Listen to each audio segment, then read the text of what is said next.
വിശുദ്ധ പൗലോസ് ഒരു സ്വകാര്യ ആവശ്യം നമ്മോട് പറയുകയാണ്. സാധാരണഗതിയിൽ പൗലോസ്ലീഹ സ്വന്തം ആവശ്യകതകൾ എങ്ങും പോയി പറയാറില്ല. സ്വന്തം ഭൗതിക ആവശ്യത്തെപ്പറ്റിയോ അദ്ദേഹത്തിൻ്റെ വ്യക്തിപരമായ ക്ഷേമത്തെപ്പറ്റിയോ കാര്യമായി ആരോടും ഒന്നും ചോദിക്കാത്ത പൗലോസ് ഒരു വലിയ സമ്പന്ന കുടുംബത്തിൽ ജനിച്ചു വളർത്തപ്പെട്ടിട്ട് പോലും സ്വന്തം കൈയാൽ അധ്വാനിച്ച് അദ്ദേഹം സുവിശേഷ വേല ചെയ്യുകയും ആ പണം കൊണ്ട് ഉപജീവനം കഴിക്കുകയും ചെയ്തു എന്ന് അദ്ദേഹത്തിൻ്റെ അനുഭവ സാക്ഷ്യങ്ങളിൽ കാണാൻ സാധിക്കുന്നു. പക്ഷെ പൗലോസ് ഒരിക്കൽ മാത്രം ഒരു സ്വകാര്യ ആവശ്യം തൻ്റെ നിജപുത്രനായ തിമോത്തിയോസിനോട് അറിയിക്കുകയാണ്. ആ സ്വകാര്യ ആവശ്യത്തെ പറ്റി പറയാൻ അദ്ദേഹം എഴുതിയ ആ ലേഖനം ദൈവവചനമായി മാറുന്നത്, അത് രേഖയാക്കി വിശുദ്ധ ഗ്രന്ഥങ്ങളുടെ ഭാഗമാക്കി ദൈവത്തിൻ്റെ പരിശുദ്ധാത്മാവിനാൽ ക്രോഡീകരിക്കപ്പെട്ടപ്പോൾ അത് ദൈവനിശ്വാസീയമായ ദൈവവചനമായി മാറുകയാണ്. അപ്പോൾ കേവലം പൗലോസ്ലീഹയുടെ വ്യക്തിപരമായ ഒരാവശ്യം എന്നതിനപ്പുറത്ത് ഇത് പ്രസക്തമായ ഒരു ദൈവവചന വിഷയമായി നമ്മുടെ മുമ്പിൽ നിൽക്കുന്നു. എന്താണ് പൗലോസിൻ്റെ ആവശ്യം? മകനെ തിമോത്തിയോസേ, വേഗത്തിൽ എനിക്ക് നിന്നെ കാണണം, അല്ലെങ്കിൽ നിന്നെ കാണുവാൻ ഞാൻ ആശിക്കുന്നു. നീ വേഗത്തിൽ വരണം. വരുമ്പോൾ എനിക്ക് ചെയ്യേണ്ട ഒരാവശ്യകതയുണ്ട്. നീ വരുമ്പോൾ ഞാൻ കർപ്പോസിൻ്റെ പക്കൽ വച്ചിട്ട് പോന്ന പുതപ്പും പുസ്തകങ്ങളും ചർമ്മലിഖിതങ്ങളും കൊണ്ടുവരണം. ജീവിതത്തിൽ 3 ആവശ്യങ്ങൾ അദ്ദേഹം ഉന്നയിക്കുകയാണ്. ഒന്നാമത്തെ ആവശ്യം, നീ വരുമ്പോൾ പുതപ്പ് കൊണ്ടുവരണം. 2 പുസ്തകങ്ങൾ കൊണ്ടുവരണം. 3 ചർമ്മലിഖിതങ്ങൾ കൊണ്ടുവരണം. ഞാനും നിങ്ങളും ഇന്ന് വായിച്ചു കേൾക്കുന്ന രീതിയിൽ നിന്ന് വിഭിന്നമാണ് അന്ന് പുസ്തകം എന്ന് പറഞ്ഞാൽ. ബൈബിൾ ഉൾപ്പെടെയുള്ള പുസ്തകങ്ങളുടെ രചന പൗലോസിൻ്റെ കാലഘട്ടത്തിൽ പഴയ നിയമം പൂർണ്ണമായിട്ടുണ്ട്. അതിലൊരു പുസ്തകമോ അല്ലെങ്കിൽ അദ്ദേഹം വായിക്കാൻ ഉപയോഗിക്കുന്ന മറ്റേതെങ്കിലും പുസ്തകമോ കൊണ്ടുവരിക എന്ന് പറയുന്നത് അത്ര എളുപ്പമുള്ള കാര്യമല്ല. അതിൻ്റെ കാര്യകാരണങ്ങളിലേക്ക് ഞാൻ ആദ്യം വരാം. ഞാനും നിങ്ങളുമൊക്കെ വായിക്കുന്ന സുവിശേഷങ്ങളാകട്ടെ, ബൈബിളിൻ്റെ ഏത് ഭാഗമായിക്കൊള്ളട്ടെ, പണ്ട് കാലത്ത് മനുഷ്യൻ എഴുതാൻ ഉപയോഗിക്കുന്ന എഴുത്ത് പ്രതലങ്ങൾ എന്ന് പറയുന്നത് സങ്കീർണമായ വിലയുള്ളവയാണ്. ഈജിപ്തിലെ നൈൽ നദിയുടെ തീരത്ത് വിടരുന്ന പാപ്പിറസ് ചെടിയുടെ ഉൾക്കാമ്പ് ശേഖരിച്ചെടുത്ത് അതിനെ പൾപ്പാക്കി അരച്ച് അത് ചില പ്രോസസ്സിങ്ങിലൂടെ കടത്തിവിട്ട് അതാണ് പേപ്പർ ഷീറ്റുകളാക്കി മാറ്റുന്നത്. ഇന്നത്തെ പേപ്പർ ഷീറ്റുകളോട് ഏതാണ്ട് അടുത്ത് നിൽക്കുന്ന ഏറ്റവും പ്രാകൃതമായ രചനാശൈലി. ആ രചനാശൈലിക്കൊരു പ്രത്യേകതയുണ്ട്. അത് അന്നും ഇന്നും വളരെ എക്സ്പെൻസീവാണ്, വിലപിടിപ്പുള്ള എഴുത്താണ്. അത് ഹാൻഡിൽ ചെയ്യുക സാധാരണക്കാരന് വിഷമമാണ്, പാപ്പിറസിൻ്റെ ചുരുളുകൾ. അങ്ങനെ വരുമ്പോൾ പ്രാകൃതരായ അന്നത്തെ ആളുകൾ എഴുതാൻ ഉപയോഗിച്ചത് മറ്റൊരു ശൈലി ഉണ്ടായിരുന്നു. അത് കളിമൺ ഫലകങ്ങളാണ്. കളിമണ്ണ് കുഴച്ചിട്ട് അത് നമ്മളൊക്കെ ചപ്പാത്തി പരത്തുന്ന പോലെ പരത്തി അതിനെ ചതുരവടിവിൽ വെട്ടിയെടുത്ത് അതിലേക്ക് നാരായമുന കൊണ്ടെഴുതി ചൂളയിൽ ചുട്ടെടുത്ത് വെക്കുകയാണ് പതിവ്. ഇങ്ങനെ എഴുതുന്ന ഒരു സ്ലേറ്റിൻ്റെ രൂപമാണ് അന്നത്തെ ഈ കളിമൺ ഫലകങ്ങൾക്ക്. ആ കളിമൺ ഫലകങ്ങളെ വിളിക്കുന്ന പേര് ഒബ്സ്ട്രാക്ക എന്നായിരുന്നു. ഒബ്സ്ട്രാക്ക എഴുത്തുകളുടെ പ്രത്യേകത, അത് ദരിദ്രരുടെ എഴുത്തുരീതിയായിരുന്നു.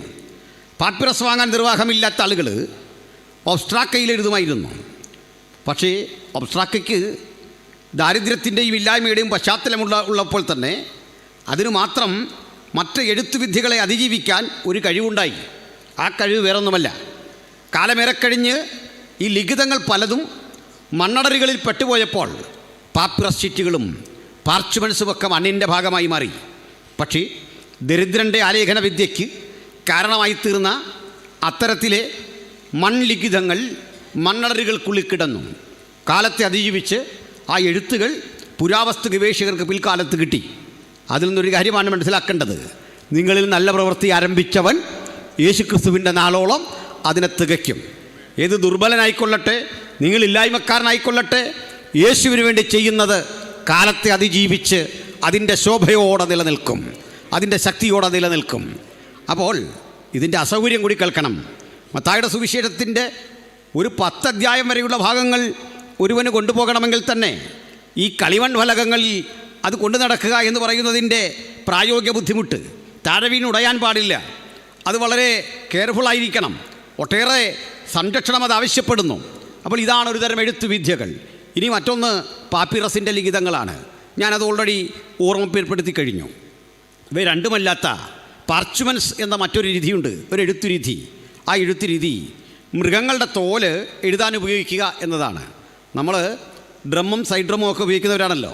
അത്തരം തോലുകൾ തയ്യാറാക്കിയെടുത്ത് പേപ്പർ ഷീറ്റുകളുടെ വലിപ്പത്തിൽ കീറിമുറിച്ച് അവ ഇങ്ങനെ ചുരുളുകളാക്കി ഒട്ടിച്ച് അതിലെഴുതുന്ന വിധിയുണ്ട്. അപ്പോൾ അക്കാലഘട്ടങ്ങളിലൊക്കെ മനുഷ്യൻ 39 പുസ്തകമടങ്ങുന്ന പഴയ നിയമഗ്രന്ഥങ്ങൾ, പാട്ടുപുസ്തകങ്ങൾ ഒക്കെ കൊണ്ടുപോവുക പ്രായോഗികമല്ല. ഇവ സൂക്ഷിക്കാൻ തന്നെ സിനഗോഗിൽ പ്രത്യേക സ്ഥലങ്ങളുണ്ട്. അതിനാണ് പറയുന്നത്, യേശു പതിവ് പോലെ പള്ളിയിൽ ചെന്നു ന്യായപ്രമാണ പുസ്തകം തുറന്നു വായിച്ചു. അപ്പോൾ ഇത് സിനഗോഗിലോ അല്ലെങ്കിൽ ദേവാലയത്തിൻ്റെ ഏതെങ്കിലും ഭാഗത്തോ വളരെ വിശുദ്ധമായി സംരക്ഷിക്കപ്പെടുന്ന പതിവായിരുന്നു പണ്ട് കാലത്തൊക്കെ ഉണ്ടായിരുന്നത്. ഏതായാലും ഇതൊക്കെ വിശുദ്ധ ലിഖിതങ്ങളുടെ കാര്യമാണെങ്കിൽ പൗലോസ് വായിച്ചു കൊണ്ടിരുന്ന പലതരം ഗ്രന്ഥങ്ങളുണ്ട്. അദ്ദേഹം വായനാമനീഷ്യനാണ്. അതുകൊണ്ടാണ് അദ്ദേഹം പ്രസംഗിക്കുമ്പോഴൊക്കെ പലതരത്തിലുള്ള എഴുത്തുകാരെ പരാമർശിക്കുന്നു. നിങ്ങളുടെ കവിവരന്മാരിലും ചിലർ നാം അവൻ്റെ സന്താനമല്ലോ എന്ന് പറഞ്ഞിരിക്കുന്നു എന്നുള്ള വാക്യങ്ങളൊക്കെ ഉദ്ധരിക്കുന്നുണ്ട്. അദ്ദേഹം ബഹുഭാഷാ നിപുണനാണ്, വളരെ പണ്ഡിതനാണ്. അദ്ദേഹത്തിന് വായിക്കാൻ നിരവധി പുസ്തകങ്ങളുണ്ടായിരുന്നു.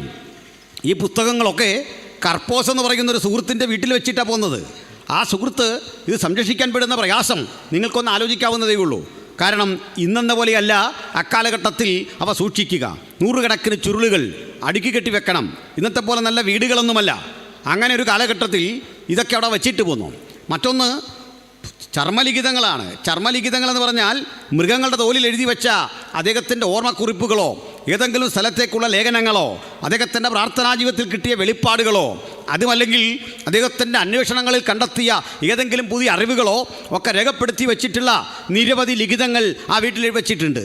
ഇവ രണ്ടും സുപ്രധാനമാണ്. അവ രണ്ടും നമുക്കും പ്രയോജനപ്പെടുന്നതാണ്. ഇനി മൂന്നാമതൊരു കാര്യം അദ്ദേഹത്തിൻ്റെ പുതപ്പാണ്. പുതപ്പ് എന്ന് കേൾക്കുമ്പോൾ നമ്മൾ സ്വാഭാവികമായി ചിന്തിക്കുന്ന ഭാരതീയമായൊരു ചിന്തയിലോ ഒന്നുമല്ല, കേരളത്തിൽ നമ്മൾ ചിന്തിക്കുന്ന അവസ്ഥാവിശേഷങ്ങൾക്കുള്ളിൽ പരിമിതപ്പെടുത്തരുത്.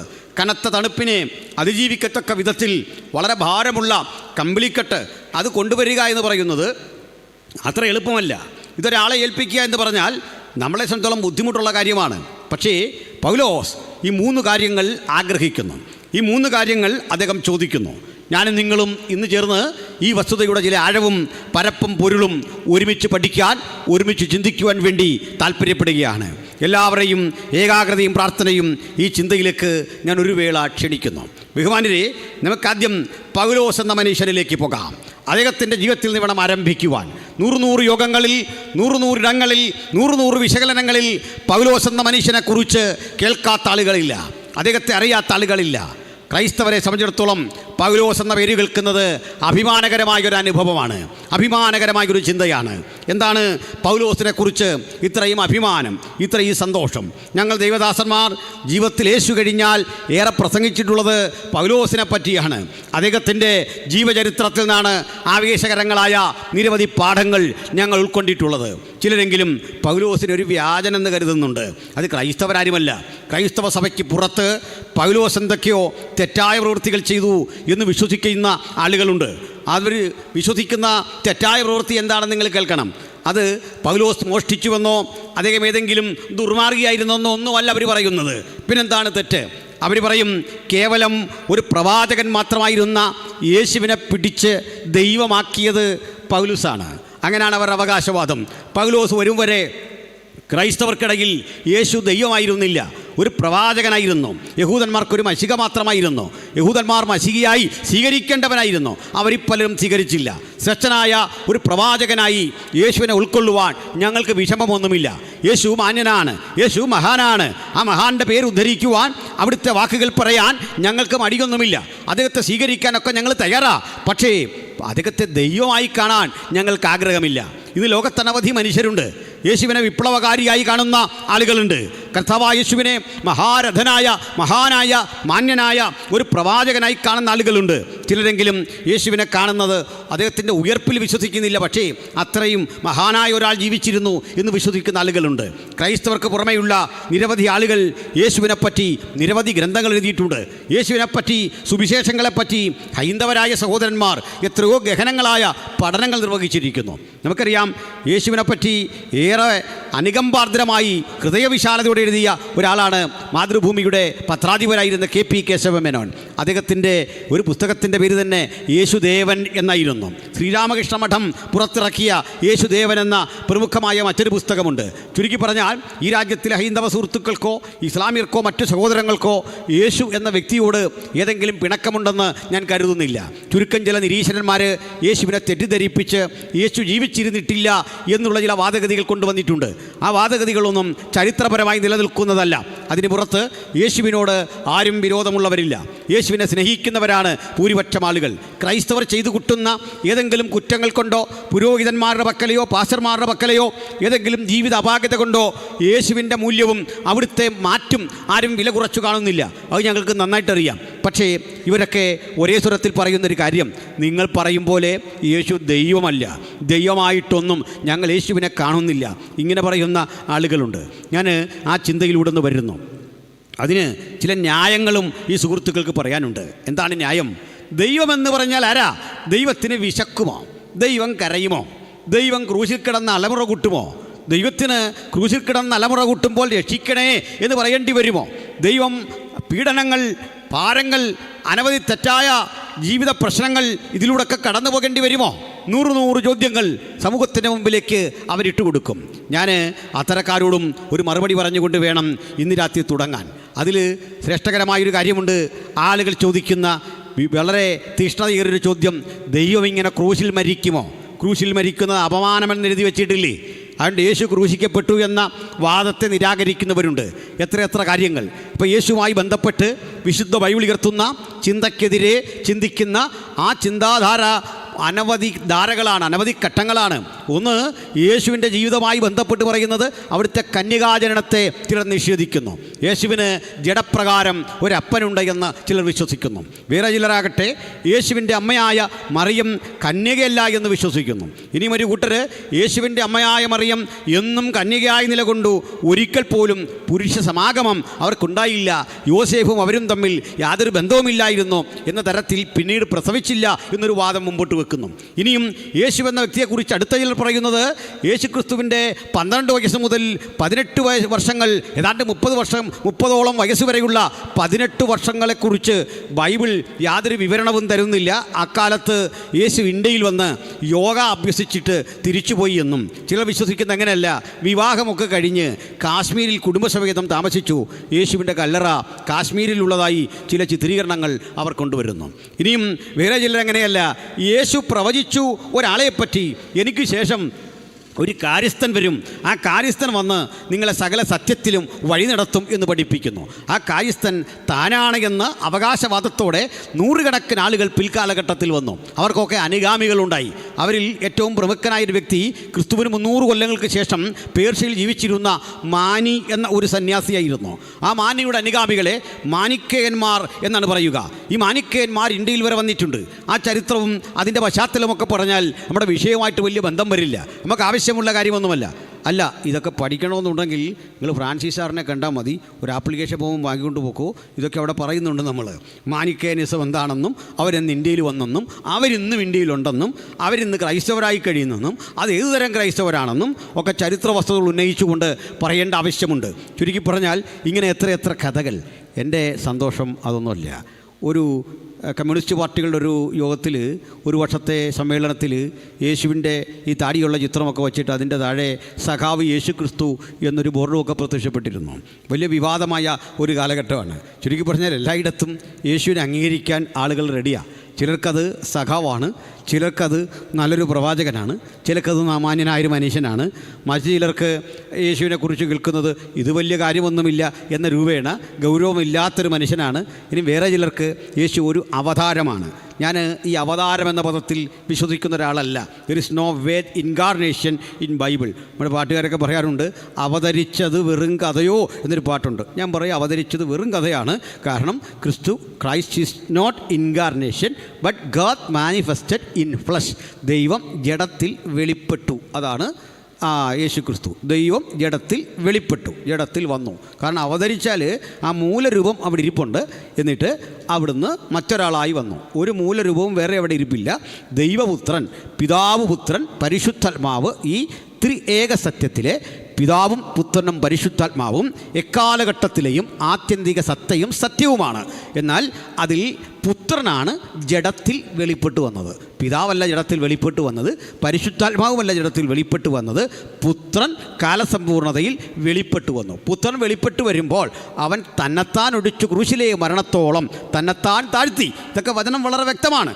അപ്പോൾ ഇതൊക്കെ ക്രൈസ്തവ ദൈവശാസ്ത്രത്തിൻ്റെ ഈടുറ്റ ശക്തിയേറിയ പഠിപ്പിക്കലുകളും കാഴ്ചപ്പാടുകളുമാണ്. അപ്പോൾ നമുക്ക് ഏതായാലും അത്രയും ഗഹനമായി പോകാനുള്ള ഒരവസരം ഇവിടെ ഇല്ല. ഏതായാലും നമ്മുടെ വിഷയത്തിലേക്ക് നേരെ തന്നെ വരട്ടെ. എൻ്റെ പ്രിയപ്പെട്ടവരെ, ഇങ്ങനെ കർത്താവായ യേശു ക്രിസ്തുവിനെ കുറിച്ച് വിഭിന്നങ്ങളായ 100 ചിന്തകൾ നിൽക്കുന്നു.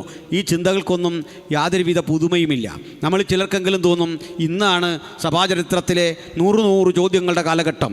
ഇന്നാണ് അനവധിയായ ചോദ്യശരങ്ങൾ കൊണ്ട് ദൈവദാസന്മാരെയും അല്ലെങ്കിൽ ബൈബിൾ പഠിതാക്കളെയും മുൾമുനയിൽ നിർത്താൻ നിരീശ്വരന്മാരും തത്വചിന്തകന്മാരും പാടുപെടുന്നത്. അല്ല, ക്രിസ്ത്യാനിറ്റിയുടെ ഏതാണ്ട് 2000 വർഷത്തെ ചരിത്രത്തിൽ യേശു എന്ന മനുഷ്യൻ വിമർശിക്കപ്പെടാതിരുന്ന ഒരു കാലഘട്ടമില്ല.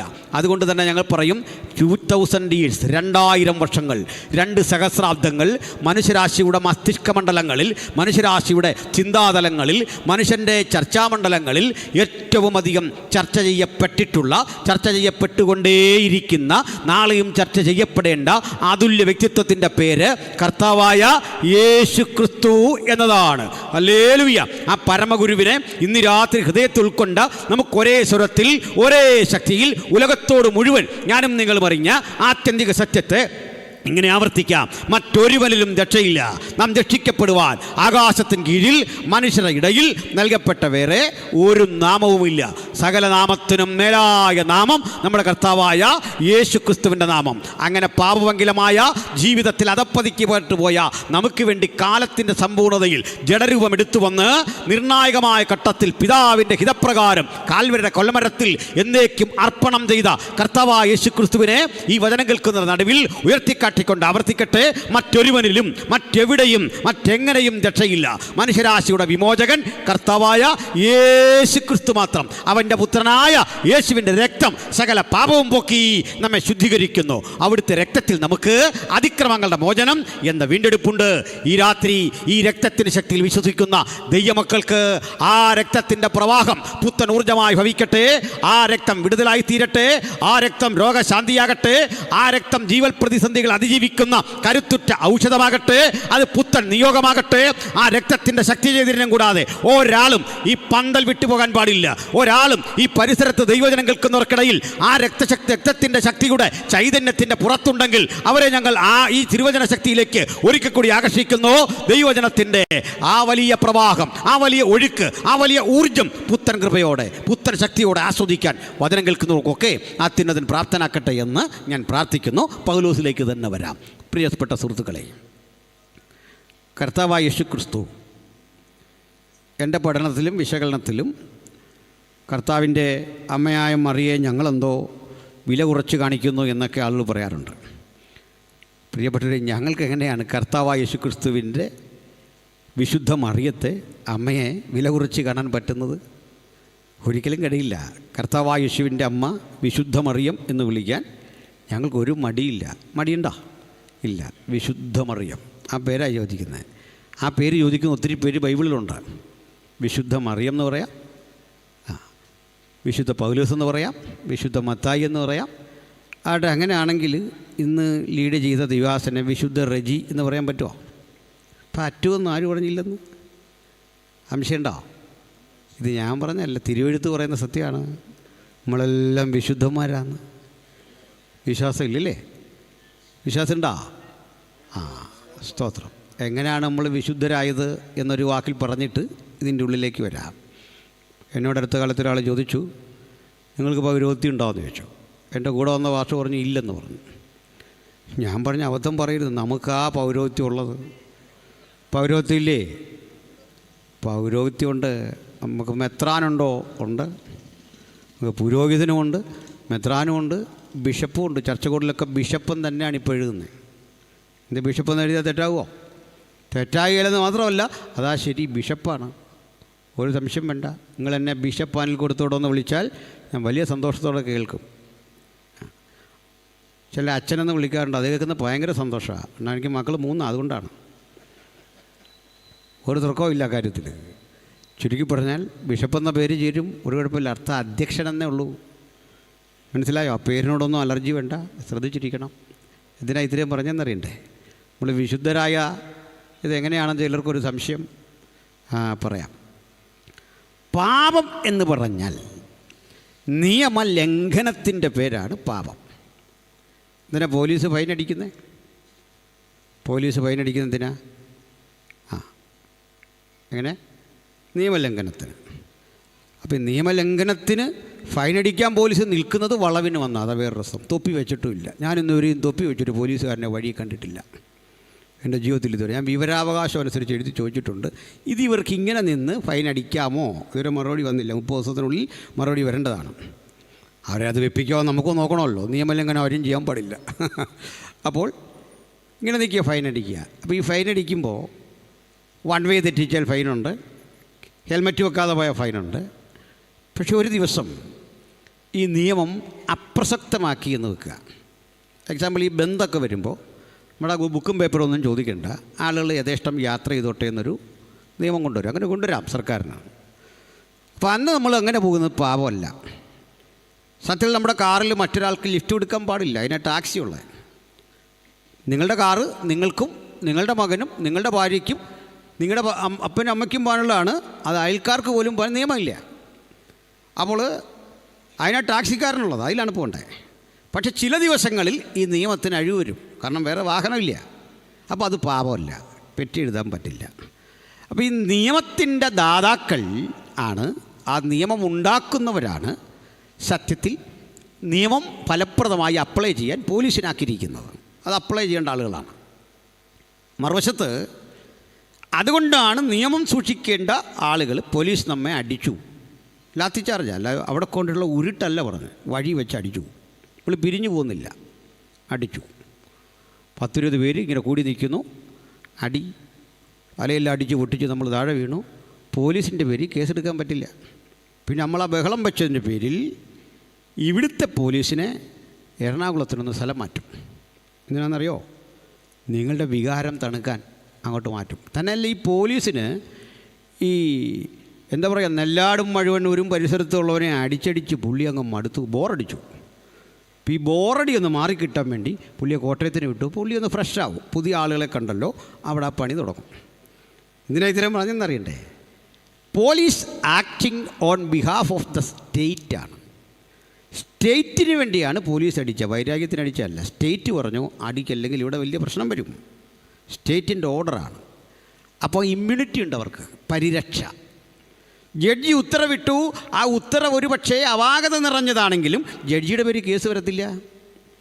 ജഡ്ജിയുടെ ഉത്തരവ് അപാകതയുള്ളതാണ്, കേസ് വരില്ല. കാരണം ജുഡീഷ്യൽ ഇമ്മ്യൂണിറ്റി അദ്ദേഹത്തിനുണ്ട്. മേൽക്കോടതി അദ്ദേഹത്തെ ശാസിക്കും, അദ്ദേഹം എഴുതുന്ന വിധിന്യായങ്ങളെ വിമർശിക്കും, നമുക്കും വിമർശിക്കാം.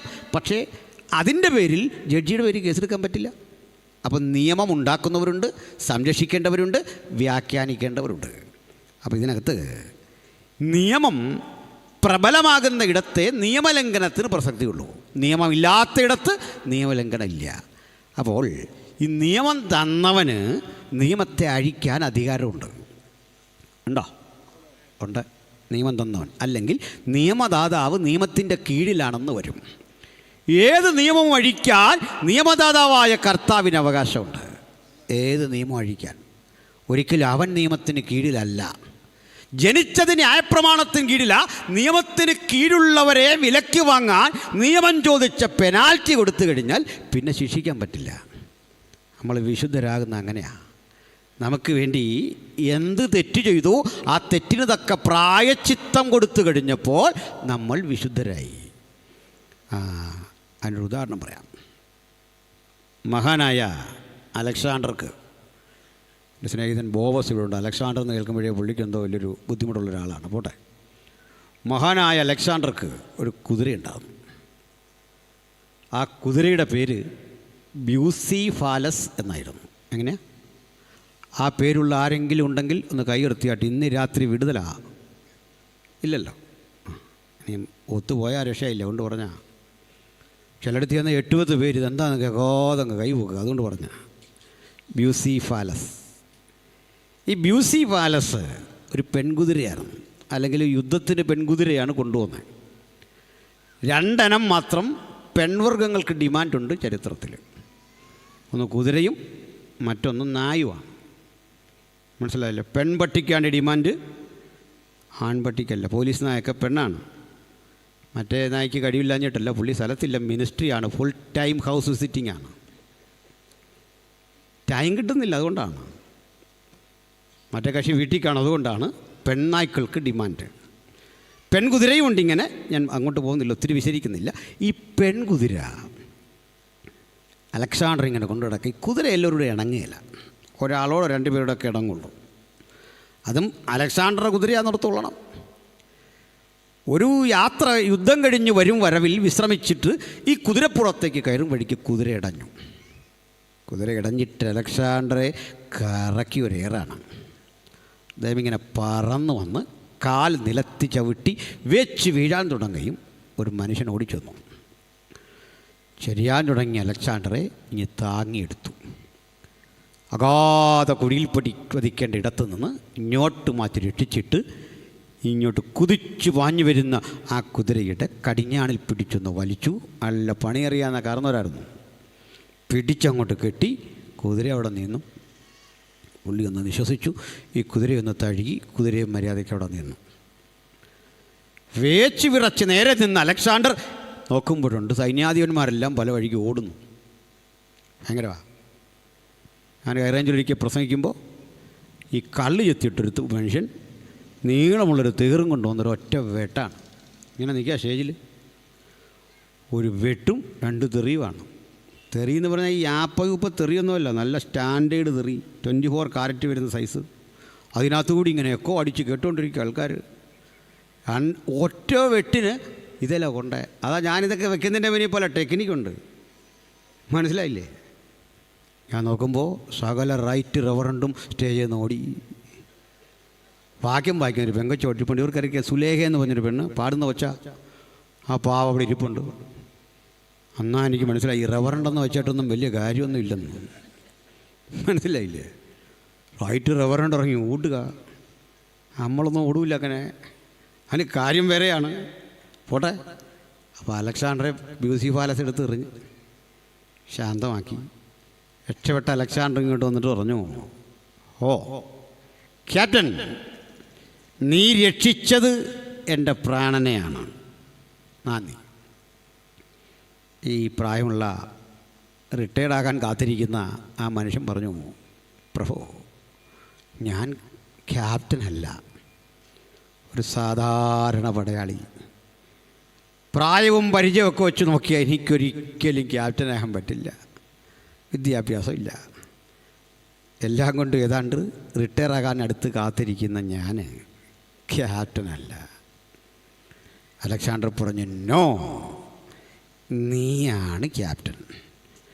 പിന്നെ അതെങ്ങനെ വിഷമിച്ച് നിൽക്കുക. അലക്സാണ്ടർ പറയടാ, നീയാണ് ക്യാപ്റ്റൻ. അവസാനം മന്ത്രി പറഞ്ഞു കൊടുത്തു. രാജാവ് പറഞ്ഞതിൻ്റെ അർത്ഥം പിടികിട്ടിയോ? ഇല്ല. എടാ, നിന്നെ ക്യാപ്റ്റനാക്കാനും ആക്കാതിരിക്കാനും നിയമമുണ്ടാക്കുന്ന നാവാ പറഞ്ഞത് നീ ക്യാപ്റ്റനാണ്. അവൻ പറഞ്ഞാൽ പിന്നെ നിന്നെ ക്യാപ്റ്റനല്ലാതാക്കാൻ ഒരുത്തനും കഴിയില്ല. ഇങ്ങനാ ഞാൻ വിശുദ്ധനായത്. നിങ്ങൾ വിശുദ്ധനായ വഴി മനസ്സിലായോ? അധികാരമുള്ളവൻ ഒരു ദിവസം പറഞ്ഞു, കൊരിന്തിലെ വിശുദ്ധന്മാരെ, എഫെസോസിലെ വിശുദ്ധന്മാരെ, അവൻ്റെ രക്തത്താൽ വീണ്ടെടുക്കപ്പെട്ടവരെ, ഈ ഒരൊറ്റ വിളിയോടെ നമ്മളും വിശുദ്ധരായി. ജീവിതത്തിൽ ചെയ്തു വച്ച വിശുദ്ധി കൊണ്ടല്ല, നിയമം തന്നവൻ, നിയമത്തിൻ്റെ ദാതാവ്, തെറ്റും ശരിയും നിർവചിച്ചവൻ ആ നാവ് കൊണ്ട് നമ്മെ വിശുദ്ധരാക്കിയിട്ട് നീതീകരിച്ചിട്ട് നമുക്ക് ചാർത്തിത്തന്ന പട്ടമാണ് വിശുദ്ധൻ. അതുകൊണ്ടാണ് വെളിപ്പാട് ദിവസം പറയുന്നത് വിശുദ്ധൻ ഇനിയും തന്നെ വിശുദ്ധീകരിക്കട്ടെ. അതിൽ പ്രോഗ്രസീവായി അഭിവൃദ്ധിപ്പെട്ടുകൊണ്ടിരിക്കണം. ഇതാണ് ഈ പറഞ്ഞു വെച്ചതിൻ്റെ മാനദണ്ഡം. മനസ്സിലായോ? അപ്പോൾ പൗലോസ്ലീഹയിലേക്ക് നമുക്ക് വരണം. പൗലോസ്ലീഹ എന്ന മനുഷ്യൻ നമ്മുടെ കർത്താവിനെ കണ്ടതും അറിഞ്ഞതുമായ സംഭവങ്ങൾ നിങ്ങൾക്കറിയാം. അദ്ദേഹം യേശുവിനെ സ്വീകരിച്ചത് താത്വികമായ ഏതെങ്കിലും ചർച്ചകളിൽ, സംവാദങ്ങളിൽ പോയൊന്നും പങ്കെടുത്തല്ല. അദ്ദേഹം യേശുവിനെ സ്വീകരിക്കാൻ ഇടയായൊരു സന്ദർഭം ഞാനൊന്ന് ബോധ്യപ്പെടുത്താം. നിങ്ങൾക്കറിയാം, അതിൻ്റെ ഒരു പശ്ചാത്തലം കൂടി ചരിത്രപരമായി പറയേണ്ടതുണ്ട്. ഇദ്ദേഹം ഒരു മതതീവ്രവാദിയായ മനുഷ്യനായിരുന്നു. മതവിശ്വാസിയും മതതീവ്രവാദിയും തമ്മിൽ ഉള്ള വ്യത്യാസം അറിയോ?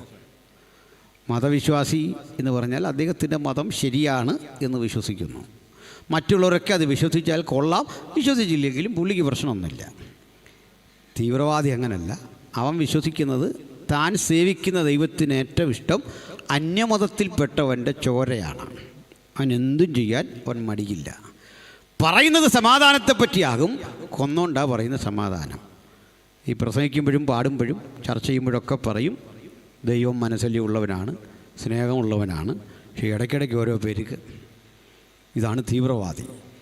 ചില ആൾ പറയും ദൈവം കരുണാമയനാണ്, കരുണാനിധിയാണ്, ജയലളിതയാണെന്നൊക്കെ പറയും. കരുണാനിധിയല്ല, ജയലളിതയല്ല, മാരനുമല്ല, സ്റ്റാലിനുമല്ല എന്ന് കാര്യത്തിലെടുക്കുമ്പോൾ മനസ്സിലാവും. ഈ ടൈപ്പ് അടിക്കുന്ന കക്ഷികളുണ്ട്. ഇതൊക്കെ ഡീറ്റെയിൽ അറിയാൻ ഞങ്ങളുടെ ചർച്ചകളൊക്കെ യൂട്യൂബിൽ കിടപ്പുണ്ട്, കണ്ടാൽ മതി കക്ഷികളെ. അങ്ങനെ വാക്കിനാലൊന്നും പെട്ടെന്ന് നിങ്ങൾക്ക് എന്നെ കുരുക്കാൻ പറ്റിയില്ല. അതുകൊണ്ട് ഈ പറയേണ്ടത് പറയുകയും ചെയ്യണം. ചിലയിടത്തേ ചെല്ലാവുള്ളൂ, അതാണ് എൻ്റെ കാര്യം. അങ്ങനെ അളന്ന് തൂക്കിക്കുറിച്ച് നമുക്ക് പൊതുവേദികളിൽ സംസാരിക്കാൻ അനുവാദമുള്ളൂ. ശ്രദ്ധിക്കണം, ശ്രദ്ധിച്ച് കേൾക്കണം. അപ്പോഴേ പൗലോസ് ഒരു മതതീവ്രവാദി. അദ്ദേഹത്തിൻ്റെ മതത്തിന് വേണ്ടി എരിവോടെ കൊന്നുമുടിപ്പിക്കാൻ പോകുകയാണ്. കൊന്നുമുടിപ്പിക്കാൻ പോകും വഴിക്ക് ഒരു മനുഷ്യൻ്റെ പ്രസംഗം അവിചാരിതമായി കേട്ടു. അത് വേറെ ആരുമല്ല, സ്റ്റെഫാനോസ്. ഈ സ്റ്റെഫാനോസ് എന്ന മനുഷ്യന് പൗലോസിനെപ്പോലൊരു പൂർവ്വചരിത്രമില്ല. അദ്ദേഹം ഭക്ഷണപാനീയങ്ങളൊക്കെ ഉണ്ടാക്കുന്ന ഒരു സേവനത്തിൽ സഭയുടെ ശുശ്രൂഷകനായി നിയമിക്കപ്പെട്ട ആത്മനിറവും പരിജ്ഞാനവുമുള്ള 7 പേരിൽ ഒരാളായി തിരുസഭയെ സേവനം ചെയ്യുന്ന ഒരു കർത്തൃദാസനാണ്. കിച്ചണിൽ പണിയെടുക്കുകയാണ്. അവിടേക്ക് കൊണ്ടുവരുന്ന പലവ്യഞ്ജനങ്ങൾ ശേഖരിക്കുകയാണ്. അതിൻ്റെ അളവും കണക്കുമൊക്കെ എഴുതുകയാണ്. വിവേചനം കൂടാതെ എല്ലാ ആളുകളിലേക്കും അത് എത്തിച്ചു കൊടുക്കുകയാണ്. ആ വലിയ സേവനം ചെയ്യുന്ന ഒരുവന് കൊടുക്കാൻ കിട്ടുന്ന പരമാവധി പ്രമോഷൻ എന്താ? അദ്ദേഹത്തിന് ആ തസ്തികയിൽ നിന്ന് ഉയർന്നൊരു തസ്തികയിൽ ഒരു കാര്യവിചാരകനാക്കാനേ പറ്റൂ. പക്ഷെ ദൈവം സ്തെഫാനോസിൻ്റെ ആത്മനിറവിനെ, ആ കൃപയെ ജ്വലിപ്പിക്കാൻ ഒരിക്കലായി ഒരു പൊതുസ്ഥലത്ത് കൊണ്ടുവന്നു. ആ സ്ഥലം ഇന്നും വിശ്വാസികൾ ആദരവോടെ ജെറുസലേമിൽ സൂക്ഷിച്ചിട്ടുണ്ട്. സെൻറ്റ് സ്റ്റീവൻസ് ഗേറ്റ് എന്ന പേരിൽ. ആ ഗേറ്റിൻ്റെ അരികിൽ ഏറുകൊണ്ട് നിലംപരിയാകുന്ന ആ കർത്തൃദാസൻ്റെ സ്മരണ നിലനിർത്താൻ അവിടെ നിന്നും സന്ദർശകർ പാട്ടുപാടാറുണ്ട്. അദ്ദേഹത്തിൻ്റെ ധീരോചിതമായ ആ പ്രഭാഷണത്തെ അനുസ്മരിച്ചുകൊണ്ട് അവിടെ ശുശ്രൂഷകൾ നിർവഹിക്കാറുണ്ട്, പ്രസംഗിക്കാറുണ്ട്. അദ്ദേഹം അവിടെ വെച്ച് വിചാരണ ചെയ്യപ്പെടുകയാണ്. മഹാപുരോഹിതനുണ്ട്, നൂറുകണക്കിന് ആളുകൾ കാണാനുണ്ട്. സന്നിധിരി എന്ന കൗൺസിൽ അവരുടെ നിയമനിർമ്മാണ കൗൺസിലാണ്. അത് അവിചാരിതമായി സമ്മേളിച്ചിട്ടുണ്ട്. അവിചാരിതമായി സമ്മേളിച്ച ആ കൗൺസിലിനൊരു നിയമമുണ്ട്. നമ്മൾ സന്നിധി എന്ന് പറയുന്ന കോടതിയാണ്. ഈ കോടതിയുടെ നിയമം പലയിടങ്ങളിൽ ഞാൻ പ്രസംഗിച്ചിട്ടുണ്ട്. ഒരിക്കൽ കൂടി കേട്ടിട്ടില്ലാത്തവർക്ക് വേണ്ടി വളരെ ലളിതമായിട്ടൊന്ന് ആവർത്തിക്കാം. സന്നിധി എന്ന് പറയുന്ന കോടതിയിൽ 70 അംഗങ്ങളാകെയുണ്ട്. 70 അംഗങ്ങളും എപ്പോഴും വന്നുകൊള്ളണമെന്നില്ല. ആ 70 അംഗങ്ങൾ ഇല്ലാതിരിക്കുന്ന ഘട്ടത്തിൽ എത്ര പേരുണ്ട്? ആ ആളുകൾ 2 ആയി തിരിയണം. മഹാപുരോഹിതൻ നടുക്ക് നിൽക്കുകയോ ഇരിക്കുകയോ ചെയ്യണം. ബാക്കി ആളുകൾ രണ്ട് ഭാഗത്തേക്ക് തിരിയണം. 70 അംഗങ്ങളും വന്നാൽ അത് ഫുൾ കോർട്ടാണ്. അവർ 35 വീതം രണ്ടിടത്തേക്കും തിരിയണം.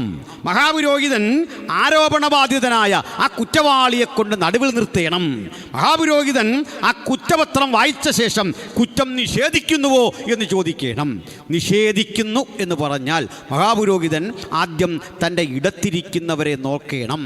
ഇടത്തിരിക്കുന്നവർ ആ സമയത്ത് അവൻ്റെ കുറ്റപത്രം നന്നായി പഠിച്ചിട്ട് ഒരുവൻ എഴുന്നേറ്റ് നിന്നിട്ട് പറയും, പ്രഭോ, കേട്ടിടത്തോളം, മനസ്സിലാക്കിയിടത്തോളം, സാക്ഷിമൊഴികൾ ഗ്രഹിച്ചയിടത്തോളം ഇവൻ കുറ്റവാളിയാണ്. ഇത്തരം കുറ്റവാളികൾ നമ്മുടെ സമൂഹത്തിന് ആപത്താണ്. അവനെ കല്ലെറിഞ്ഞു കൊല്ലാൻ മോശയുടെ ന്യായപ്രമാണം വിധിക്കുന്നു. അതുകൊണ്ട് കല്ലെറിയണം. മഹാപുരോഹിതൻ വലത്തോട്ട് നോക്കും. വലത്തോട്ട് നോക്കുമ്പോൾ അവിടെ ഒരാളെങ്കിലും എഴുന്നേറ്റിട്ട് പറയും, പ്രഭു, ഈ തെളിവൊക്കെ കേട്ടു, പക്ഷെ അത് ദുർബലമല്ലേ? ഇത് കല്ലെറിഞ്ഞുള്ള കൊലയല്ലേ? ഒരു മനുഷ്യൻ്റെ പ്രാണൻ വെച്ചുള്ള കളിയല്ലേ? ഇത് തെറ്റായ തെളിവുകളാണെങ്കിൽ നാം ദൈവത്തോട് കണക്ക് ബോധിപ്പിക്കേണ്ടി വരില്ലേ? അതുകൊണ്ട് നമുക്കൊരു കാര്യം ചെയ്യാം. മുട്ടിലിടയുന്ന അവൻ്റെ കുഞ്ഞുങ്ങളെ ഓർത്ത്, പ്രായാധിക്യം കൊണ്ട് കണ്ണുമങ്ങിയ അപ്പനെയും അമ്മയും ഓർത്ത്, വിധവയാകാൻ പോകുന്ന അവൻ്റെ ഭാര്യ ഓർത്ത് അവന് ഒരു ഇളവ് കൊടുക്കണം. അവൻ സങ്കേത നഗരത്തിലേക്ക് ഓടിപ്പോയി അവിടെ പാർക്കട്ടെ. കുറ്റം തെളിയുന്നത് വരെ അവിടെ പാർക്കട്ടെ. ഈ തെളിവൊന്നും പോരാ. വീണ്ടും ഇടത്തേക്ക് നോക്കും. ആളുകൾ ക്ഷുഭിതരായി എഴുന്നേറ്റ് നിന്നുകൊണ്ട് വാദപ്രതിവാദങ്ങൾ ഉരുത്തിരിയും. നിയമത്തെ നിയമം കൊണ്ട് കൊല്ലുന്ന കോടതി മുറിയുടെ അന്തരീക്ഷം സംജാതമാകും. ആരവാരങ്ങൾ ശക്തിപ്പെടുമ്പോൾ കൂടുതൽ വ്യക്തതയുള്ള തെളിവുകളുമായി ആര് രംഗത്ത് വരും, അതനുസരിച്ചിരിക്കും ദേണ്ട ഇവൻ്റെ ഭാവി. അപ്പം അവൻ നോക്കുന്ന അങ്ങോട്ടെന്നറിയോ? വലത്തോട്ട് നോക്കും. രക്ഷിക്കാൻ ആരെങ്കിലും ഉണ്ടോ? സഹായിക്കാൻ ആരെങ്കിലും ഉണ്ടോ? കുറേ കഴിയുമ്പോൾ ഈ വലഭാഗത്തെ ആരവാരം കെട്ടടങ്ങും തോറും ജീവിതത്തെക്കുറിച്ചുള്ള അവൻ്റെ പ്രതീക്ഷകൾ അറ്റുപോകും. കല്ലെറിയാൻ കാത്തു നിൽക്കുന്ന ആളുകളുണ്ട്. അവർ കയ്യിൽ കല്ലും പിടിച്ചു നിൽക്കുക. അടുത്ത ഏറ് തുടങ്ങാൻ പോയ ആദ്യത്തെ ഏറ് മഹാപുരോഹിതൻ തുടങ്ങി വെക്കും. ബാക്കി എറിഞ്ഞിട്ട് ഒരു പടുകുത്തൻ കൽക്കൂന ഉണ്ടാക്കി വെക്കണം.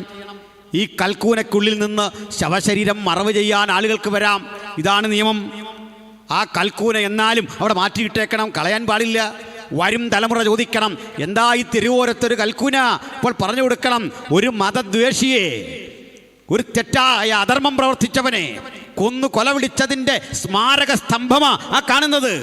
തലമുറ തെറ്റാവർത്തിക്കാതിരിക്കാൻ ഇത്തരം പരസ്യ വിചാരണയുടെ ഇടത്തേക്ക് ധന്യനായ സ്തെഫാനോസിനെ കൊണ്ടുവന്നു. അവിടെ കൊണ്ടുവന്ന് നിർത്തി. നിങ്ങൾ ആലോചിച്ച് നോക്കണം, കോടതി മുറിക്കുള്ളിലാണ്. കോടതി മുറിക്കുള്ളിൽ കൊണ്ടുവരുന്നത് എളുപ്പമാണെന്ന് ആൾക്ക് തോന്നും. പ്രമുഖരായ രാഷ്ട്രീയക്കാർ പലരും അതിനകത്ത് ബോധമില്ലാതെ വീണതറിയോ? മുമ്പേ പറഞ്ഞല്ലോ, പുരക്ഷി തലൈവി പോലും അതിനകത്ത് തലയിറങ്ങി വീണു.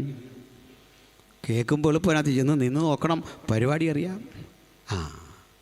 അവിടെ കൊണ്ട് നിർത്തി സ്തെഫാനോസിനെ. പതറിപ്പോവും. നമ്മളെയൊക്കെ നിർത്തിയാൽ ചോദിക്കും, നീ ഇങ്ങനെയൊക്കെ പ്രസംഗിച്ചായിട്ട് നിന്നെപ്പറ്റി കേട്ടല്ലോ, നേരാണോ? നമ്മളെന്താ പറയും? നേരാണ്, ഒരു പ്രസംഗമൊക്കെ അല്ലേ, അതിനകത്ത് നമ്മളിപ്പോൾ ഇച്ചിരി ആവേശമൊക്കെ കയറി പറഞ്ഞല്ല, ഞാൻ ഒന്ന് ഓർത്ത് പറഞ്ഞല്ല. ഇനി കോടതിക്കത് ബുദ്ധിമുട്ടാണെങ്കിൽ അങ്ങനെ യേശുവിൻ്റെ അനുഗാമികൾ തല കുനിക്കുന്നവരല്ല. അരിമനാഥനായ യേശുവും തല കുനിച്ച ചരിത്രമില്ല. അവനാ നമ്മുടെ ആരാധ്യൻ.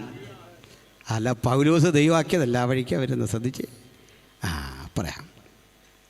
ഇതിനു മുമ്പ് നമ്മുടെ കർത്താവിനെ കൊണ്ട് ഇതുപോലെ നിർത്തിയ ആദ്യത്തെ രക്തസാക്ഷിയായ സ്തെഫാനോസിനെ രണ്ടാം കൊണ്ട് നിർത്തുക. ചരിത്രത്തിൽ യേശുവിനെ കൊണ്ട് നിർത്തി. അതിനുമ്പ് യേശുവിനോട് കാണിച്ച ഹീനകൃത്യങ്ങൾ നിങ്ങൾക്കറിയാമല്ലോ. യേശുവിനെ അടിച്ചു, ചാട്ടവാറിനാൽ അടിച്ചു പീഡിപ്പിച്ചു, തലയിൽ മുൾക്കിരീടം വെച്ചു, അപഹസിക്കാൻ വേണ്ടിയിട്ട് യേശുവിൻ്റെ കയ്യിൽ ചെങ്കോലും നിലയങ്കിയൊക്കെ ധരിപ്പിച്ചു, അടിച്ച്. അങ്ങനെ രണ്ടടി കഴിയുമ്പോഴേ മാനസികമായിട്ട് തകരൂലേ? ഒരു ജനാവലിയുടെ മുഴുവൻ നേതാവാ, ജനങ്ങൾ ബഹുമാനിക്കുന്ന ആദരവുള്ള ഗുരുവാ, പൊതുസമക്ഷമിട്ട് അടിച്ചുപദ്രവിച്ചു വലിച്ചിരച്ചു കൊണ്ടുവരിക. ഭീകരമല്ലേ ആ രംഗം? എത്ര കിരാതമാണ് ആ രംഗം! ഞാൻ ചിലപ്പോഴൊക്കെ FIR-ൽ വൈകിട്ട് മനോരമയും ഏഷ്യാനെറ്റും കാണിക്കുന്ന വാർത്തയിൽ അധ്യാപകരെ വൈകിട്ട് അറസ്റ്റ് ചെയ്തുകൊണ്ടുവന്ന് പോലീസിനെ കാണും. സാറിൻ്റെ കുറ്റം എന്താ? കുഞ്ഞിനിട്ട് അടിച്ച വഴിക്ക് അവൻ്റെ കൈ പൊട്ടി. നമ്മളൊക്കെ എന്തടി കൊണ്ട് വളർന്നവരാലോചിച്ച്. അന്നൊക്കെ FIR ഇല്ലാഞ്ഞത് സാറിൻ്റെ ഭാഗ്യം. പക്ഷേ ഈ അടിയും കൊണ്ടിട്ട് വീട്ടിൽ വന്ന് കാർന്നവരെടുത്ത് പറഞ്ഞാൽ അതിന് വേറെ അടി നമുക്ക് ഇല്ലേ.